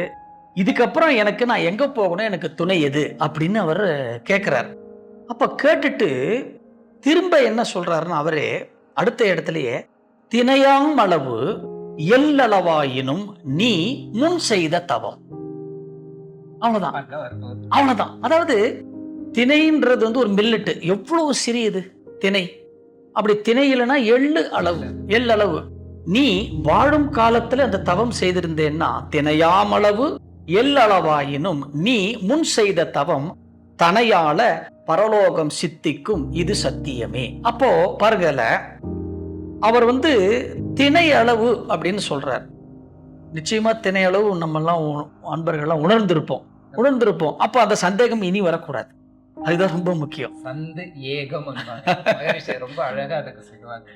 சந்து ஏகம், அது அந்த ஏகமான ஒரு விஷயத்துல ஒரு சந்து. ஆமா, அந்த சந்து வர்றது ஏகத்தை நோக்கி தானே நம்ம போயிட்டு இருக்கோம். ஆமா. தியானம் செய்யும் பொழுது இந்த உடல், இந்த ஜீவாத்மா பரமாத்மாவோட சேர்றதுதான் தியானங்கிறது சொல்லி. ஆமா. அந்த ஏகத்தோடு சேரும் பொழுது என்ன அங்க சந்தேகம் இருக்கு? எதுக்கு அங்க ஒரு சந்து, ஒரு கேப் போயிட்டு அங்க வரக்கூடாது. பட்டினத்தார் அதுதான் அந்த அளவுக்கு அழகா சொல்லியிருக்காரு. அந்த திணை அளவு நம்ம என்ன கொண்டு வந்திருக்கோம், நம்ம என்ன கொண்டு போக போறோம், ஒண்ணுமே கிடையாது. ரெண்டே விஷயம் தானே, என்ன நான் செய்திருக்கணும் அது அதையும் கொண்டு போக போறேன், அவ்வளவுதான். அவ்வளவுதான். அப்ப என்ன நல்லது கெட்டது, அவ்வளவு. இது ரெண்டு தான். இந்த ரெண்டையும் தான் கொண்டு போக போறதுல. அதுக்காக தான் வேதாத்ரி மகர்ஷி சொல்ற முக்கியமான பாயிண்ட் நமக்கு என்னன்னு பார்த்தோம்னா, என்னதான் நீங்க செய்தாலும் ஒரு தடவை கத்துக்கிட்டு செய்யாம நிறுத்திருந்தாலும் கூட உள்ள போய் உட்கார்ந்துச்சு இல்லையா தீட்சைங்கிற உயிர் தொடர்பு, அந்த உயிர் தொடர்பு கெட்டுன்னு சொன்னாலே நிச்சயமா அது உங்களுக்குள்ளாக இல்லைன்னாலும் யாராவது ஒருத்தருக்குள்ளார அதை கண்டிப்பாக மேலே ஏறி வந்து என்ன செய்யணுமோ அதை செய்துதான் தீரும். அதுதான் பட்டினத்தார் சொன்னது. நிச்சயமா அதே தான். இப்போ நீங்கள் இதை சொல்லும் பொழுது இன்னொரு உதாரணம் என்னன்னு கேட்டிங்கன்னா, பாரத போர் முடிஞ்ச உடனே கிருஷ்ணரும் அர்ஜுனனும் ஒரு வாக்கிங் போகிறாங்க. இப்போ நம்ம உட்காந்து பேசுகிற மாதிரி நம்ம ஒரு வாக்கிங் போயிட்டு வந்துட்டு தானே பேசுகிறோம். இந்த மாதிரி அவங்க வந்து ஒரு வாக்கிங் போகிறாங்க. அப்போ போகும்பொழுது அர்ஜுனன் கிருஷ்ணர்கிட்ட கேட்குறாரு, போர் நடக்கும் பொழுது எனக்கு நீ நிறைய உபதேசங்கள் பண்ண, எனக்கு அப்போ வந்து அதை கேட்குற மனநிலையில் நான் இல்லை, இப்போ அதை எனக்கு கொஞ்சம் நீ சொல்லு அப்படிங்கிறார். அப்போ இவர் சொல்றாரு, உபதேசம் சொன்ன கிருஷ்ணன் இன்று இல்லை, உபதேசத்தை கேட்ட அர்ஜுனனும் இன்று இல்லை. எது உனக்குள்ள கொடுக்கணுமோ அது கொடுத்தாச்சு. அது என்று எழுச்சி பெறுமோ அன்னைக்கு அது எழுச்சி பெறும். இப்போ நீங்க சொன்னது அதுதான், கொடுத்தாச்சு. தவமே பண்ணலைன்னா கூட அந்த வந்து ஞானக்கண்ணை திறந்தாச்சு. அந்த திறந்தாச்சுன்னு சொன்னா அது எந்த நேரத்துல அவர்களுடைய கர்ம வினை பதிவுக்கு எழுச்சி பெறணுமோ அது நிச்சயம் எழுச்சி பெற்றுடும். அதுல சந்தேகமே கிடையாது. நம்ம சந்தேகப்பட வேண்டாம். நம்ம இல்ல இதுல இருந்து நல்லா தெரியுது பாருங்க, நம்ம செய்யறோமோ செய்யலையோ ஆமா கவலையே வேண்டாம், அவ்வளவுதான். குருவுடைய கனெக்ஷன் மட்டும் நம்ம எப்போதுமே வச்சிட்டு இருக்கணும். கிடைச்சிடுது, இந்த கிடைச்சதை எப்பொழுதுமே ஞாபகம் வச்சிட்டு இருந்தோம்னா தப்பாமல் குரு உயர்வு மதிப்போர் தம்மை. பாருங்க அந்த வார்த்தையை சொன்னது. ஆமா, மதிப்போர் தம்மை என்ன செய்யும் உங்களுக்கே தெரியும். ஆமா, தரத்தில் உயர்த்திரும், பிறவி பயனை நல்கும். அவ்வளவுதான், பிறவி பயன் அதுதானே. வாழும் காலத்திலே இறைவனை உணர்றது. இப்ப வாழும் காலத்துல இறைவனை உணர்ந்துட்டாலே வந்து இன்னொரு பிறவி என்பது இல்லை. அப்போ அந்த குரு வழியில நம்ம போயிடணும். குரு கொடுத்த அந்த கலையை முறையா பண்ணணும். அதுல வந்து இப்ப நாம வந்து தியானத்துல நாம வந்து சந்தேகம் இன்னும் கொஞ்சம் மிகையா சொல்லணும்னு வச்சுங்களேன். நம்ம தியானம் பண்ணும்பொழுது நமக்கு ஒரு சந்தேகம் வந்து நம்ம குருவே சந்தேகப்படுற மாதிரி ஆயிடும். அப்புறம் வந்து அது வந்து உண்மையிலேயே அது வந்து ஏன்னா நாம வந்து குரு நமக்கு சரியான முறையில நமக்கு வந்து தியானத்தை கொடுத்திருக்கிறார். நம்முடைய எண்ணங்கள் எப்பவுமே இந்த புற உலகத்தோடு தொடர்பு கொண்டிருக்கு. குரு இறைநிலையோடு தொடர்பு வச்சுக்கிட்டு நமக்கு இந்த தியானத்தை கொடுத்திருக்கிறார். அப்போ நம்ம அவர்கிட்ட இருந்து உயிர் கலப்பு பெற்ற நாமும் அதே நிலையில இந்த தவத்தை பண்ணிட்டாலே போறோம் நமக்கு. அவ்வளவுதான். அதுக்கப்புறம் நமக்கு வந்து எனக்கு தியானத்துல இந்த சந்தேகம் என்பதுக்கு ஒரு வார்த்தையே இல்லை. என்ன சந்தேகம் வருது தெரியுமா? இப்போது எடுத்த உடனே அப்படியே இப்படி கிராஃப் மேல ஆமா புது எக்ஸ்பீரியன்ஸ் அப்படியே இருக்கும். அதுக்கப்புறம் செய்துக்கிட்டே இருப்போமா, பழகி போயிடுது இல்லையா? பழகின உடனே ஒண்ணுமே செய்யாத மாதிரியே தோணிட்டு இருக்கோம், இப்படியே போயிடும். ஆமா, இங்கதான் மக்களுக்கு அந்த சந்தேகம் வந்த உடனே கரெக்ட் என்ன கிராஃப் டவுன் ஆயிடுறது. அந்த சந்தேகம் வந்ததுக்கு அப்புறம் தான் டவுன் ஆகுது நீங்க சொல்ற மாதிரி. அது வரைக்கும் ஆரம்பத்துல கரெக்டா போறது, அதுக்கப்புறம் வந்து அது ஒரு லேண்ட் ஆன உடனே அந்த லேண்டிங் பொசிஷன்லயே டிராவல் ஆயிட்டு இருக்கு. அது சரியான நிலைத்தான் நம்ம போயிட்டு இருக்கோம்னு அவங்களுக்கு தெரியும். இருந்தாலும் நீங்க சொன்னீங்க பாருங்க, அந்த சந்து ஏகம் அது வந்த உடனே என்ன ஆயிடுதுன்னா உடனே வந்து இறங்கிடுது. அது வரக்கூடாது, அதுதான் வரக்கூடாது. இங்கதான் நம்ம நிறைய இந்த ஆன்மீகத்துல அப்படின்னு பார்த்தோம்னா, ஆமா, இறைநிலை எப்போதும் ஏதோ ஒரு விஷயத்த கொடுக்கதான் செய்யும். கொடுத்த பிறகு நான் அதுல எவ்வளவு தூரம் டிராவல் செய்யறேன் அப்படிங்கிற ஒரு விஷயம் தான் முக்கியமான விஷயமா இருக்கு. அப்ப டிராவல் செய்யும் போது ஸ்மூத்தா தானே போகணும். ஸ்மூத்தா போன பிறகு கொஞ்சம் மேல வரும், அதுக்கடுத்ததுட்டு தான் போக செய்யும். அந்த போறதை மட்டும்தான் நம்ம தெளிவா புரிஞ்சுக்கிட்டு நம்ம போகணும்னு. நிச்சயமா நிச்சயமா நிச்சயமா நிச்சயமா அதுல வந்து சந்தேகமே வரவே கூடாது. இன்னொன்னு கூட பாத்தீங்கன்னா ஐயா, இப்போ தி ஃபாதர் ஆஃப் யோகா அப்படின்னு சொல்லிட்டு பதஞ்சலியை நம்ம சொல்லுவோம் யோக சாஸ்திரத்துல. மகரிஷிக்கும் பதஞ்சலிக்கும் ஒரு ஒற்றுமை ஒரு இடத்துல வரும். எப்படின்னு கேட்டீங்கன்னா, பதஞ்சலி யோக சூத்திரத்துல ஒரு இடத்துல சொல்றாங்க, அவருடைய இந்த ஃபார்முலா ஆஃப் மெடிடேஷன் அப்படின்னு அவர் சொல்றாரு. அவரு, நீ எண்ணங்கள் அற்ற நிலையில் உயிர் மீது மனம் வைத்து 12 வினாடிகள் எண்ணமற்ற நிலையில் இருந்தால் நீ ஒரு தாரணையில் வெற்றி பெறுகிறாய். தாரணையில் ஒரு தாரணை ஈக்குவல் டு 12 செகண்ட்ஸ் தான். அடுத்த ஸ்டேஜ் சொல்றாரு, அதே எண்ணமற்ற நிலையிலே உயிரோடு 2.5 கலந்து அந்த மெடிடேஷன்ல 12 தாரணைகள் நின்றால் ஒரு தியானத்தில் வெற்றி பெறுகிறாய். அப்ப என்ன அர்த்தம்? 12 × 12 144 வினாடிகள் 2.5 நிமிஷம். 2.5 நிமிஷத்துல தியானத்துல வெற்றி. அடுத்த ஸ்டேஜில் என்ன சொல்கிறாருன்னா, அதே எண்ணமற்ற நிலையில உயிரோடு 2 கலந்து 12 தியானங்கள் நீ அந்த தியானத்துல எண்ணமற்ற நிலையில் இருந்தால் ஒரு சமாதியில் வெற்றி பெறுகிறாய். அப்போ 2.5 நிமிஷம் 12 தியானங்கள் சொல்றது 30 நிமிடங்கள். அப்ப சமாதி நிலைக்கே 30 நிமிடங்கள் தான் கொடுக்கிறார் பதஞ்சலி. மகரிஷியினுடைய தியானத்தினுடைய நேரங்கள்லாம் எவ்வளவு? 30 நிமிடங்கள் தான். கரெக்டா 30 நிமிடங்கள் எல்லாம் முடிச்சிட்டு பாருங்க. இப்ப பாருங்க, நம்ம யோசிச்ச மாதிரி இப்போ கூட பேசிட்டு இருந்தோம். ஒண்ணுமே படிக்கலன்னு சொல்றாரு, இதுவே தெரியாதுன்னு சொல்றாரு. அவ எப்படி இது ஒரு கொடுத்திருப்பாரு மட்டும். ஆனா மேட்ச் ஆகுது பாருங்க. அதான் கால்குலேஷன் எப்படி மேட்ச் ஆகுது பாருங்க. மகரிஷி சமாதி நிலைக்கு போற வரைக்கும் இந்த மெடிடேஷன் நமக்கு கொடுக்கிறார். அப்ப அந்த இடத்துல நம்ம நீங்க சொன்ன அந்த சந்தி ஏகம் வரலாமா? வரக்கூடாது. அது எடுத்துடணும் முதல்ல மனசுல. அது எடுத்துட்டாலே அந்த நிலை வரைக்கும் நம்மளால பதஞ்சலி யோக சூத்திரத்துல என்ன சொல்லப்பட்டிருக்கிறதோ அது மகரிஷி நமக்கு கொடுத்திருக்கிறார். நம்ம ஆகினில செய்யும் போது என்ன சொன்னாரு? கொஞ்சம் அப்படி அசைவு நிலை, ஃப்ளக்சுவேஷன் சொல்றோம். பதஞ்சலியோட எப்படி அழகா மேட்ச் ஆகுது. கரெக்ட். அதுதான் துரியாதீதம் போகும்போது ஒண்ணுமே இல்ல, தியானம். ஆமா, அந்த அது அங்க போனோடனே அந்த ஸ்டாட்டிக்ல இருந்து அப்படியே நின்று போயிட்டு இருந்தது. அதுதான் மகர். இதுல பாருங்களேன், பதஞ்சலி யோக சூத்திரத்துல இவ்வளவு சொன்னது இந்த இடைப்பட்ட காலம் அப்படின்னு பார்த்தோம்னா எத்தனை பேர் இந்த தியானத்தை இது உணர்ந்தார்கள் அப்படின்னு பாத்தீங்கன்னா அதுல கொஞ்சம் சந்தேகம் தான் வருது. இப்போ இந்த நீங்க இப்ப பாருங்க, இப்ப நீங்க சொன்னது எனக்கு வந்துட்டு பாருங்க. இப்போ இந்த சந்தி ஏகம் இது இப்போ நீங்க ஆரம்பிச்சீங்க, நானும் இந்த சந்தேகத்தை பத்தி எனக்கும் அது இப்போ என்ன அப்படியே இது தொத்து வியாதி மாதிரி இல்லையா?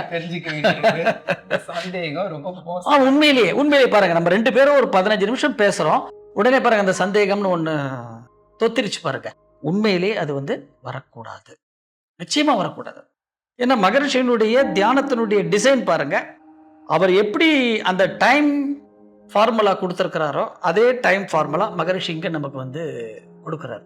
அப்போ அந்த டைம் ஃபார்முலாவை நம்ம கீப் அப் பண்ணி அந்த முறையில் நம்ம மெடிடேஷன் பண்ணி அந்த சந்தேகம் இல்லாமல் நம்ம அந்த மெடிடேஷன் பண்ணிட்டாலே தியானத்தில் நம்ம வெற்றி அடையலாம். நிச்சயமா வெற்றி அடையலாம், மாற்றமே இல்லை. நிச்சயம் இன்னிலிருந்து சந்தேகம் இல்லாமல் தியானம் செய்ய வேண்டும். அதுதான் ரொம்ப முக்கியம். அவ்வளவுதான். அதுதான் ரொம்ப ரொம்ப முக்கியம். ஆமா, இன்னைக்கு பௌர்ணமி. ஆமா, உட்கார்ந்து பஞ்சபூத நவகிரகத்துல என்னெல்லாம் அவர் சொல்லியிருக்காரோ அதெல்லாம் பரவாயில்ல, இருக்கட்டும். இருந்தாலும் என்ன நடக்குதோ நடக்குதோ அதை பத்தி எனக்கு கவலை இல்லை. சாம உட்கார்றேன், அவர் சொன்னபடி கண்ணை மூடுறேன். கண்ணை மூடிட்டு அது 12 வினாடியோ 12 நிமிஷமோ இல்லை 12 தியானமோ எதுவும் இல்லை. ஒரே ஒரு பாயிண்ட், அவ்வளவுதான். குருவை பிடிச்சி நம்பிக்கை, அவ்வளவுதான். கொடுத்த ப்ராசஸ். ஆமா, அந்த நம்பிக்கையை வச்சுக்கிட்டு அவ்வளவுதான். இந்த ஏகத்தோடு கலக்கணும்னா சந்தேகத்தை எடுக்கணும், மறந்துடணும், ஏகத்தோட போயிடும். சரியா சொன்னீங்க, மிக சரிப்பாக சொன்னீங்க. நம்ம பாட்டு போயிட்டே இருப்போம். அவ்வளவுதான். வாழ்க வளமுடன். இன்னைக்கு இருக்கிற மக்களுக்கு என்ன தேவை அப்படின்னு பாத்தீங்கன்னா, இன்னைக்கு எல்லாருமே நம்ம பரபரப்பான ஒரு வாழ்க்கையை வாழ்ந்துட்டு இருக்கிறோம். ஆமா, ரொம்ப வேகம். இன்னொன்னு முதல்ல பரபரப்பு, எதை தொட்டாலும் பரபரப்பு. உடனே பண்ணணும், இதை பண்ணணும், மைக்ரோ செகண்ட்ல வேலையை முடிக்கணும். ஃபாஸ்ட் ஃபுட் மாதிரி வந்துருத்தோம். 2வது வேகமான வாழ்க்கை. எதை ஒண்ணு பண்ணாலும் பொண்ணும், அதுல பொறுமையே இல்லை. ஓட்டம். இந்த 2 நாள் என்ன ஆயிடுச்சுன்னு கேட்டீங்கன்னா, 3வது மனதிற்கு அழுத்தத்தை தரக்கூடிய வாழ்க்கை நம்ம வாழ்ந்துட்டு இருக்கோம்.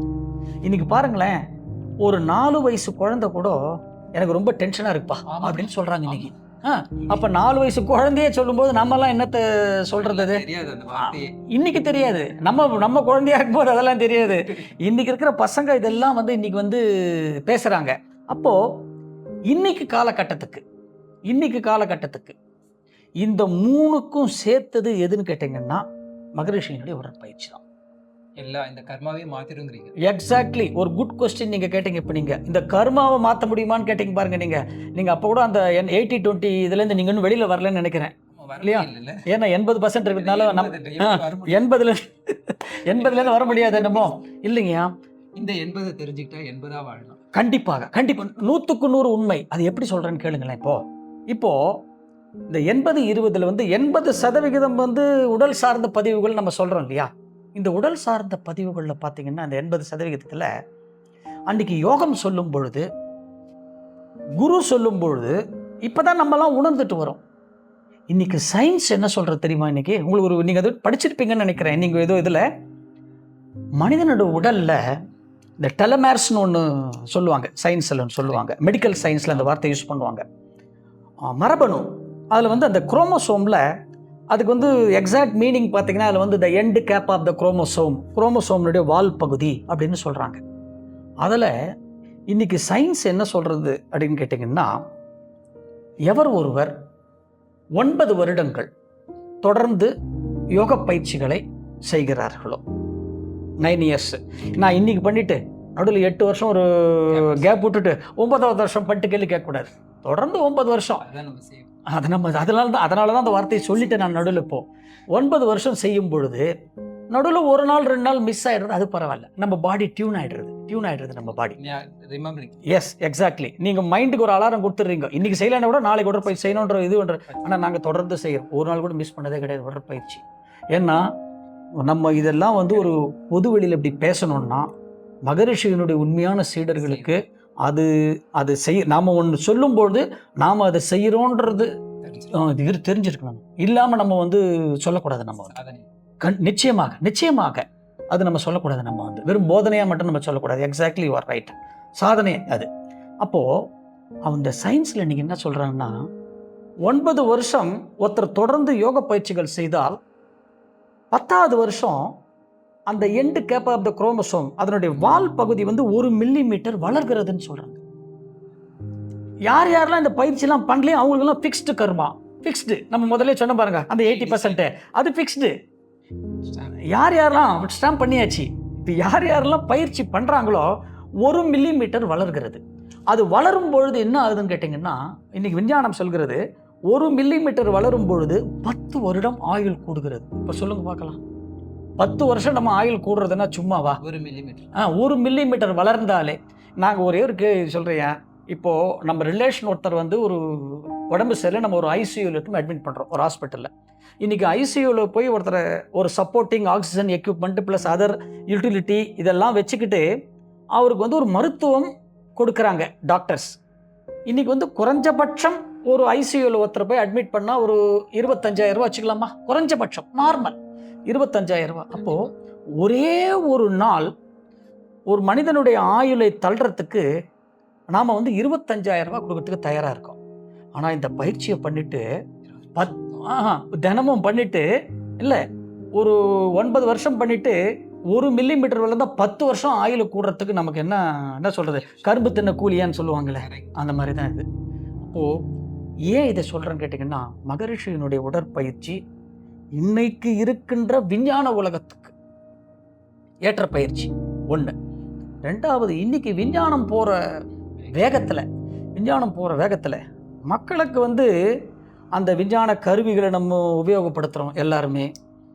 அதனால் வர பாதிப்புக்கெல்லாம் கூட நிறைய பேருக்கு நிறைய அவ்வளோதான் லைஃப் ஸ்டைல் அட்சார்ட்ஸ். நீங்கள் கரெக்ட், சரியான வார்த்தையை நீங்கள் பிரயோகம் பண்ணீங்க. ஆமாம். இப்போது இதெல்லாம் வந்து தீர்க்கிறது விஞ்ஞான முறைப்படி தீர்ப்பது எதுன்னு கேட்டிங்கன்னா நம்முடைய உடற்பயிற்சி தான். அதில் மாற்றமே கிடையாது. ஸ்கை யோகா எக்ஸசைஸுங்கிறது வந்து மரபணுக்களே மாற்றக்கூடிய அளவுக்கு நிச்சயமா அது அவங்க கடைசியாக என்ன சொல்கிறாங்கன்னு கேட்டிங்கன்னா, அந்த மரபு இப்போ வந்து இந்த ஃபிக்ஸ்டு ப்ரோக்ராம்னு இருக்குது அதுக்குள்ள. இது 1 மில்லிமீட்டர் வளரும் பொழுது உள்ளுக்குள்ளே இருக்கிற அந்த விதி இருக்குது பாருங்க, அந்த கர்மாசை அதெல்லாம் அப்படியே வந்து செதஞ்சு போயிடுறது, கார்பல்டு ஆகிடுறது அப்படின்னு சொல்கிறாங்க அவங்க. அப்போ அது வந்து கார்பல்டு ஆகிடுச்சுன்னா, இப்போ ஒன்றும் இல்லைங்க, ஒரு உதாரணம் ஒன்று சொல்கிறேங்க. எனக்கு தெரிஞ்சு ஒருத்தர் வந்து நாங்கள் பார்த்துருக்கோம். அந்த குடும்பத்துல கிட்டத்தட்ட ஒரு 7 மரணங்களை பார்த்திருக்கிறோம். எல்லாருமே வந்து சரியா வந்து 42வது வயசுல இறப்பாங்க. அந்த 7 மரணங்களும் மாரடைப்பு, ஹார்ட் அட்டாக் தான். ஆமா, எல்லாருக்குமே.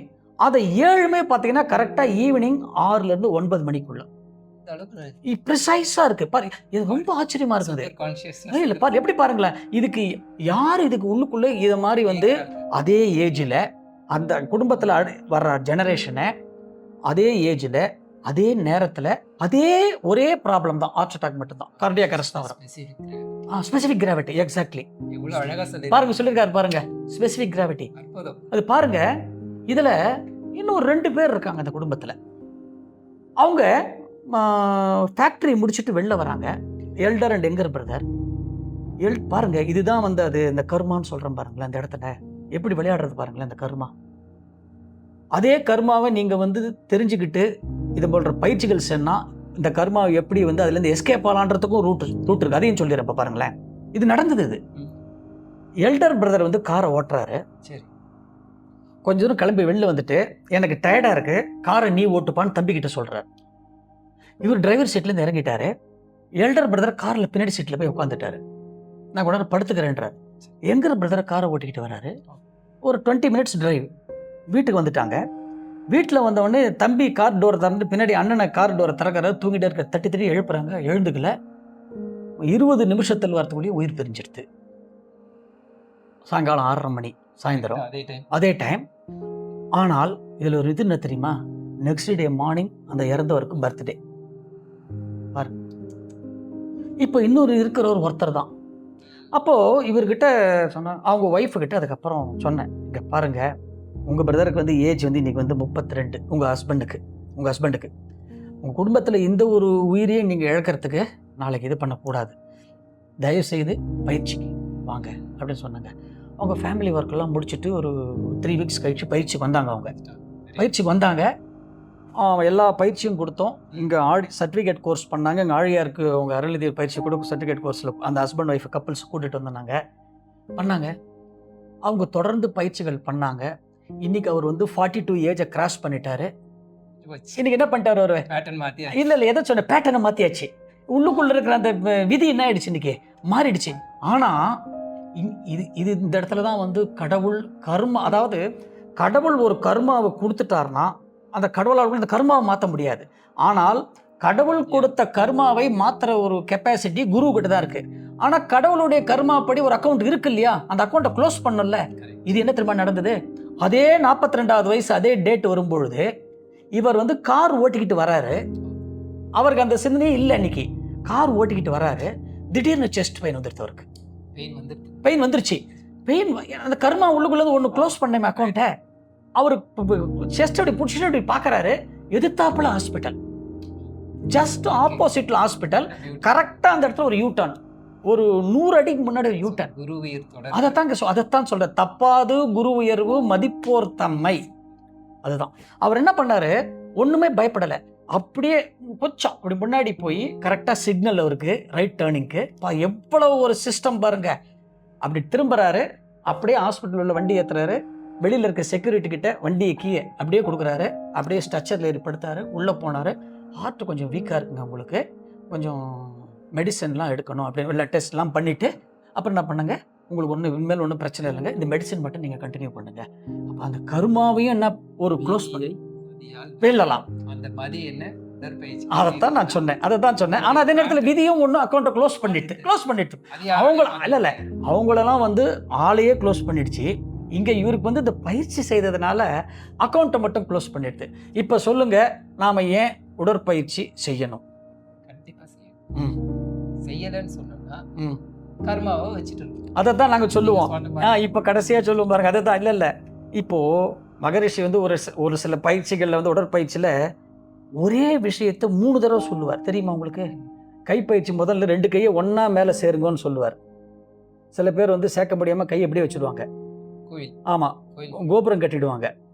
சரி, அந்த பயிற்சி கீழே இருக்கும்போது இந்த கையை இப்படி தொடையோடு வச்சுக்கிட்டு சுற்றுக்கொண்டுவாங்க, இங்கேயும் விட்டுடுவாங்க. அதுக்கப்புறம் 2வது பயிற்சியில் திருப்பி அதே சேர்க்க சொல்லுவார். ஏன்னா இதில் முக்கியமானது இருக்குது, ஹார்ட்டுக்கும் ஸ்பைனல் கார்டுக்கும். அப்பவும் சில பேர் வந்து இன்னமும் சண்டை மாதிரி எவ்வளோ தூரத்தை வச்சு நிறுத்திடுவாங்க, சேர்க்க மாட்டாங்க. அப்போது மகரிஷி ஒன்று வந்து 2-3 தடவை வாய்ப்பு கொடுப்பார். திரும்ப திரும்ப ரிப்பீட் பண்ணுறாருன்னா அதில் கண்டிப்பாக நம்ம வந்து செய்திருவோம். இதெல்லாமும் செய்யாமல் இருந்தால் தான் விதி அதனுடைய வேலை செய்யும். ஆமாம். அப்போ நீங்கள் என்ன பண்ணணும்?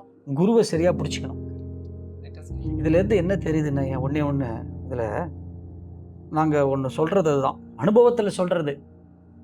குருவினுடைய கொள்கைகளில் ஆழ்ந்த ஈடுபாடு முதல்ல. ரெண்டாவது, குருவினுடைய பயிற்சிகள் மீது ஒரு அசைக்க முடியாத நம்பிக்கை இருக்கணும். இந்த ரெண்டும் நம்ம மனசில் வச்சுக்கிட்டு இந்த பயிற்சியை நம்ம செய்தால் விதியை மதியால் வெல்லலாம். இன்னொன்று சிம்பிளாக சொல்லணும்னா, மகரிஷியுடைய உடற்பயிற்சி என்பது ஒரு மரணமில்லாத பெருவாழ், சாகா கலை அப்படின்னு கூட வார்த்தையை சொல்றத அடிக்கடி கேள்விப்பட்டிருக்கேன். அது இப்போ நம்ம பேசிட்டு இருக்கிறதுல இன்னும் அந்த எந்த அளவுக்கு வந்து ஒரு டெப்த் போகுதுங்கிறது வந்து இப்போ தெரியுது. அதாவது விதி நடக்கும், அப்ப பிரச்சனை உனக்கு வந்துகிட்டே தான் இருக்கும். ஆமா. ஸோ பிரச்சனையை நீ மாத்திக்கணும்னு சொன்னோம்னா உன்னுடைய அறிவை வளர்த்துக்கோ. அறிவை வளர்க்கறது நான் கொடுத்துட்டேன். கண்டிப்பா உடற்பயிற்சியும் கொடுத்துருக்கேன். அவ்வளவுதான். நீ கர்மாவை கழிக்கணும் அப்படிங்கிறதுக்காக ரொம்ப கஷ்டம். ஏன்னா அப்படிதான் நினைச்சிருக்கேன், கர்மா அதெல்லாம் முடியாதுங்க, நீங்க அங்க போகணும் இங்க போகணும் இதை பண்ண சொல்லிடுறோம். நடந்துருச்சுன்னா நடந்து விட்டால் என்ன சொல்றோம், இது கர்மா அப்படியே நடந்துருச்சு விதி அப்படின்னு சொல்லிடுறோம். நம்ம அப்படியே விட்டுறோம். அப்படி கிடையாது சாமிஜி, அதுக்கும் வழியா அதைத்தான் சொன்ன. இப்போ ஒரு உதாரணமே சொல்லிட்டுமே, நடந்த சம்பவமே நடந்து, இது உண்மையில் நடந்தது, இது ஒரு நடந்த சம்பவமே நம்ம வந்து சொல்லியிருக்கோம். எந்த அளவுக்கு வந்து இம்பாக்ட் கொடுக்குறது பாருங்க. அது உடற்பயிற்சியினுடைய முக்கியத்துவம் அந்த குடும்பத்துக்கு. அது கூட பாருங்க, அவர் வரலைன்னா என்ன இருக்கும், இன்னைக்கு அந்த குடும்பத்துல அந்த உயிரும் இன்னைக்கு போயிருக்கும். அந்த குடும்பத்துல ஒரு ஆண் வாரிசே இருந்திருக்காரு இன்னைக்கு பாருங்க. இப்போ வந்து ஸ்டாப் ஆயிடுச்சு பாருங்க. இதுக்குத்தான் சொல்றது, நம்ம உடற்பயிற்சிக்கு வந்து இந்த அளவுக்கு நம்ம வந்து முக்கியத்துவம் கொடுக்கறது. மகரிஷியும் முக்கியத்துவம் கொடுத்ததுக்கு ஒரு முக்கியமான காரணம் அது. தியானம் செய்யறோமோ இல்லையோ, உடற்பயிற்சி செய்தாலே தியானத்தை செய்ய ஆரம்பிச்சு. கண்டிப்பா. கரெக்ட். இது வந்து சரியாயிடுது. ஆமா, வெஹிக்கிள் சரியாயிடுது. ஆட்டோமேட்டிக்கா நிச்சயமா. ஏன்னா அவர் உடற்பயிற்சியில வந்து இந்த கைப்பயிற்சிக்கு உள்ளேயே வந்து உங்களுடைய மனசை வந்து ஆல்பா நிலைக்கு எடுத்துன்னு வந்துடுறாரு. ஆல்பா நிலைக்கு கொண்டு வரதுனால தான் நீங்க அப்பயே வந்து ஒரு மெடிடேஷன் மோடுக்குள்ள வந்துட்டீங்க. அப்போ அதையும் பண்ணிட்டு நீங்க தியானமும் பண்ணீங்கன்னா கடைசியா முடிக்கிறாரு பாருங்க, அந்த சவாசனம். ஆமா, கடைசியா ரிலாக்ஸேஷன் பயிற்சி உண்மையிலேயே அப்படியே என்ன சுகம். அது எல்லாத்தையும் செய்துட்டு அந்த பேட்டர்னை அப்படியே ரீடைன் பண்றதுக்கு அங்க வச்சிருந்தார் இல்லையா, ரிலாக்ஸேஷன். கடைசியில் அப்படியே நம்மள வந்து உடற்பயிற்சி எல்லாம் முடிச்சுட்டு அதுக்கு ஒரு எங்களுடைய சின்ன அனுபவத்தை சொல்றேன். வெரி ஸ்மால் எக்ஸ்பீரியன்ஸ் தான். மகரிஷியினுடைய உடற்பயிற்சி இந்த கைப்பயிற்சியிலேருந்து நம்ம வந்து 14 பாயிண்ட் அக்குப்ரெஷர் வரைக்கும் இந்த 108 வர்ம புள்ளிகள் எப்படி இயக்குறதுன்னு நம்ம சொன்னோமா, சொல்லிட்டோம். நாங்கள் எப்படி வந்து இது வந்து இந்த ரிலாக்ஸேஷனில் மகரிஷி என்னதான் கொடுக்குறாரு, அப்படி ஒரு குழப்பம் இருந்தது. ஏன்னா நம்ம இல்லை ஏன்னா நம்ம இதை பயிற்சி செய்கிறோம், இதெல்லாம் நம்ம எடுத்துகிட்டு வரோமே, இதில் மட்டும் ஏன் இதை நம்மளால் இது பண்ண முடியலன்னு யோசிச்சுட்டு இருந்தோம். ஒரு நாள் ஒருத்தர் எங்களுக்கு ஃபோன் பண்ணார். 92 வயசு அவருக்கு. மகரிஷியினுடைய உண்மையான சீடர் அவர் ஃபோன் பண்ணி, ஐயா எனக்கு வயசாகிடுச்சு, என்கிட்ட நிறைய புஸ்தகங்கள்லாம் இருக்குது, இதெல்லாம் நான் வந்து யார்கிட்ட கொடுக்கணும்னு பார்க்குறேன், உங்கள் ஞாபகம் வந்தது, அதுதான் உங்களுக்கு ஃபோன் பண்ணேன், நீங்கள் அடுத்த கிளாஸ் எங்கே வந்தீங்கன்னா அந்த புஸ்தகத்தில் எடுத்து வந்து கொடுத்துட்றேன் அப்படின்னார். நிறைய புஸ்தகம் இருக்குது அப்படின்னு சொன்னார் அவர். நாங்கள் சொன்னோம், வேண்டாம் ஏன், நாங்களே உங்கள் வீட்டுக்கு வந்து எடுத்துக்கிறோம், அதுதான் மரியாதை அப்படின்னு சொல்லிட்டு அடுத்த நாளே ஒரு வீட்டுக்கு நாங்கள் போயிட்டோம். போன ஒரு அரிசி மூட்டை, 75 கிலோ அரிசி மூட்டை சொல்லுவாங்க பாரு, அந்த மாதிரி 2 மூட்டையா புஸ்தகம், 2 மூட்டை புஸ்தகம். நானும் எங்கள் மேடமும் பொன்னியம்மாவும் கார் டிக்கியில் ஒன்று ஏற்றிட்டு ஒன்று வந்து சீட்டு உள்ளே ஏற்றிட்டு அவர்கிட்ட நன்றி சொல்லிவிட்டு வீட்டுக்கு கிளம்பிட்டோம். வீட்டுக்கு வந்தோடனே எங்கள் வீட்டில் வந்து அது அதுலேருந்து வெளியில் எடுக்கிறோம். ஒரு மூட்டை எடுத்து உள்ளே வச்சுட்டேன் வீட்டுக்குள்ளே. 2வது மூட்டை எடுக்கும்போது மூட்டை பிரித்து ஒரே ஒரு புஸ்தகம் மட்டும் தான் வெளியில் விழுந்தது. அந்த புஸ்தகத்தை இப்படி கையில் எடுத்து பார்க்குறேன். ஹிப்னாட்டிசமும் மெஸ்மரிசமும் புஸ்தகத்தினுடைய தலைப்பு. நீங்கள் நம்ப மாட்டீங்க, அந்த புஸ்தகம் வெளியீடு எப்போ தெரியுமா, 1903. இப்போ நம்ம எங்கே இருக்கோம், 2023, 1903 அந்த புஸ்தகம். அதை மட்டும் திரும்பி கையில் எடுத்துக்கிட்டு நான் அப்படி வச்சுக்கிட்டு மூட்டை எடுத்துக்கு போய் வீட்டுக்குள்ளே வச்சுட்டு சாப்பிட்டு முடிச்சுட்டு நைட்டு படுக்க போகிறதுக்கு முன்னாடி எங்களுக்கு புஸ்தகம் படிக்கிற பழக்கம் இருக்குது. அந்த புஸ்தகத்தில் அப்படி உட்கார ஆரம்பித்தோம். பார்த்தேன், படித்தேன், டைம் பார்த்தேன், விடிய காத்தால 1:35. புஸ்தகத்தை முடிச்சிட்டேன். மகரிஷி 14 பாயிண்ட் அக்கு ப்ரெஷருக்கு அப்புறம் ஏன் இந்த இந்த உடல் தளத்தில் கொடுத்தார் அப்படின்றதுக்கு விட கிடச்சிடுச்சு. அதில் கிடச்சிடுச்சு. அடுத்த நாள் காத்தால அவருக்கு ஃபோன் பண்ணி தேங்க்ஸ் பண்ணுறதுக்கு நம்ம கிடச்சிடுச்சே. இப்போ அன்பர்கள் நம்ம எடுத்துகிட்டு போனோமே இதை அவங்களுக்கு ஃபோன் பண்ணுறேன். அவங்க டாக்டர் ஃபோன் எடுக்கிறாங்க. எடுத்துகிட்டு ஐயா சாரிங்க ஐயா, அப்பா நேற்று நைட்டு இறந்து போயிட்டாரு. வேலை முடிஞ்சிருக்கு.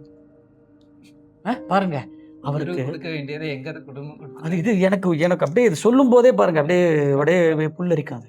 அவங்க எனக்கு அப்படியே ஒரு மாதிரி ஒரு நிமிஷம் என்னால் பேசவே முடியல. என்னால் என்னம்மா சொல்கிறீங்க திரும்ப திரும்ப கேட்டேன். என்னம்மா சொல்கிறீங்கன்னு.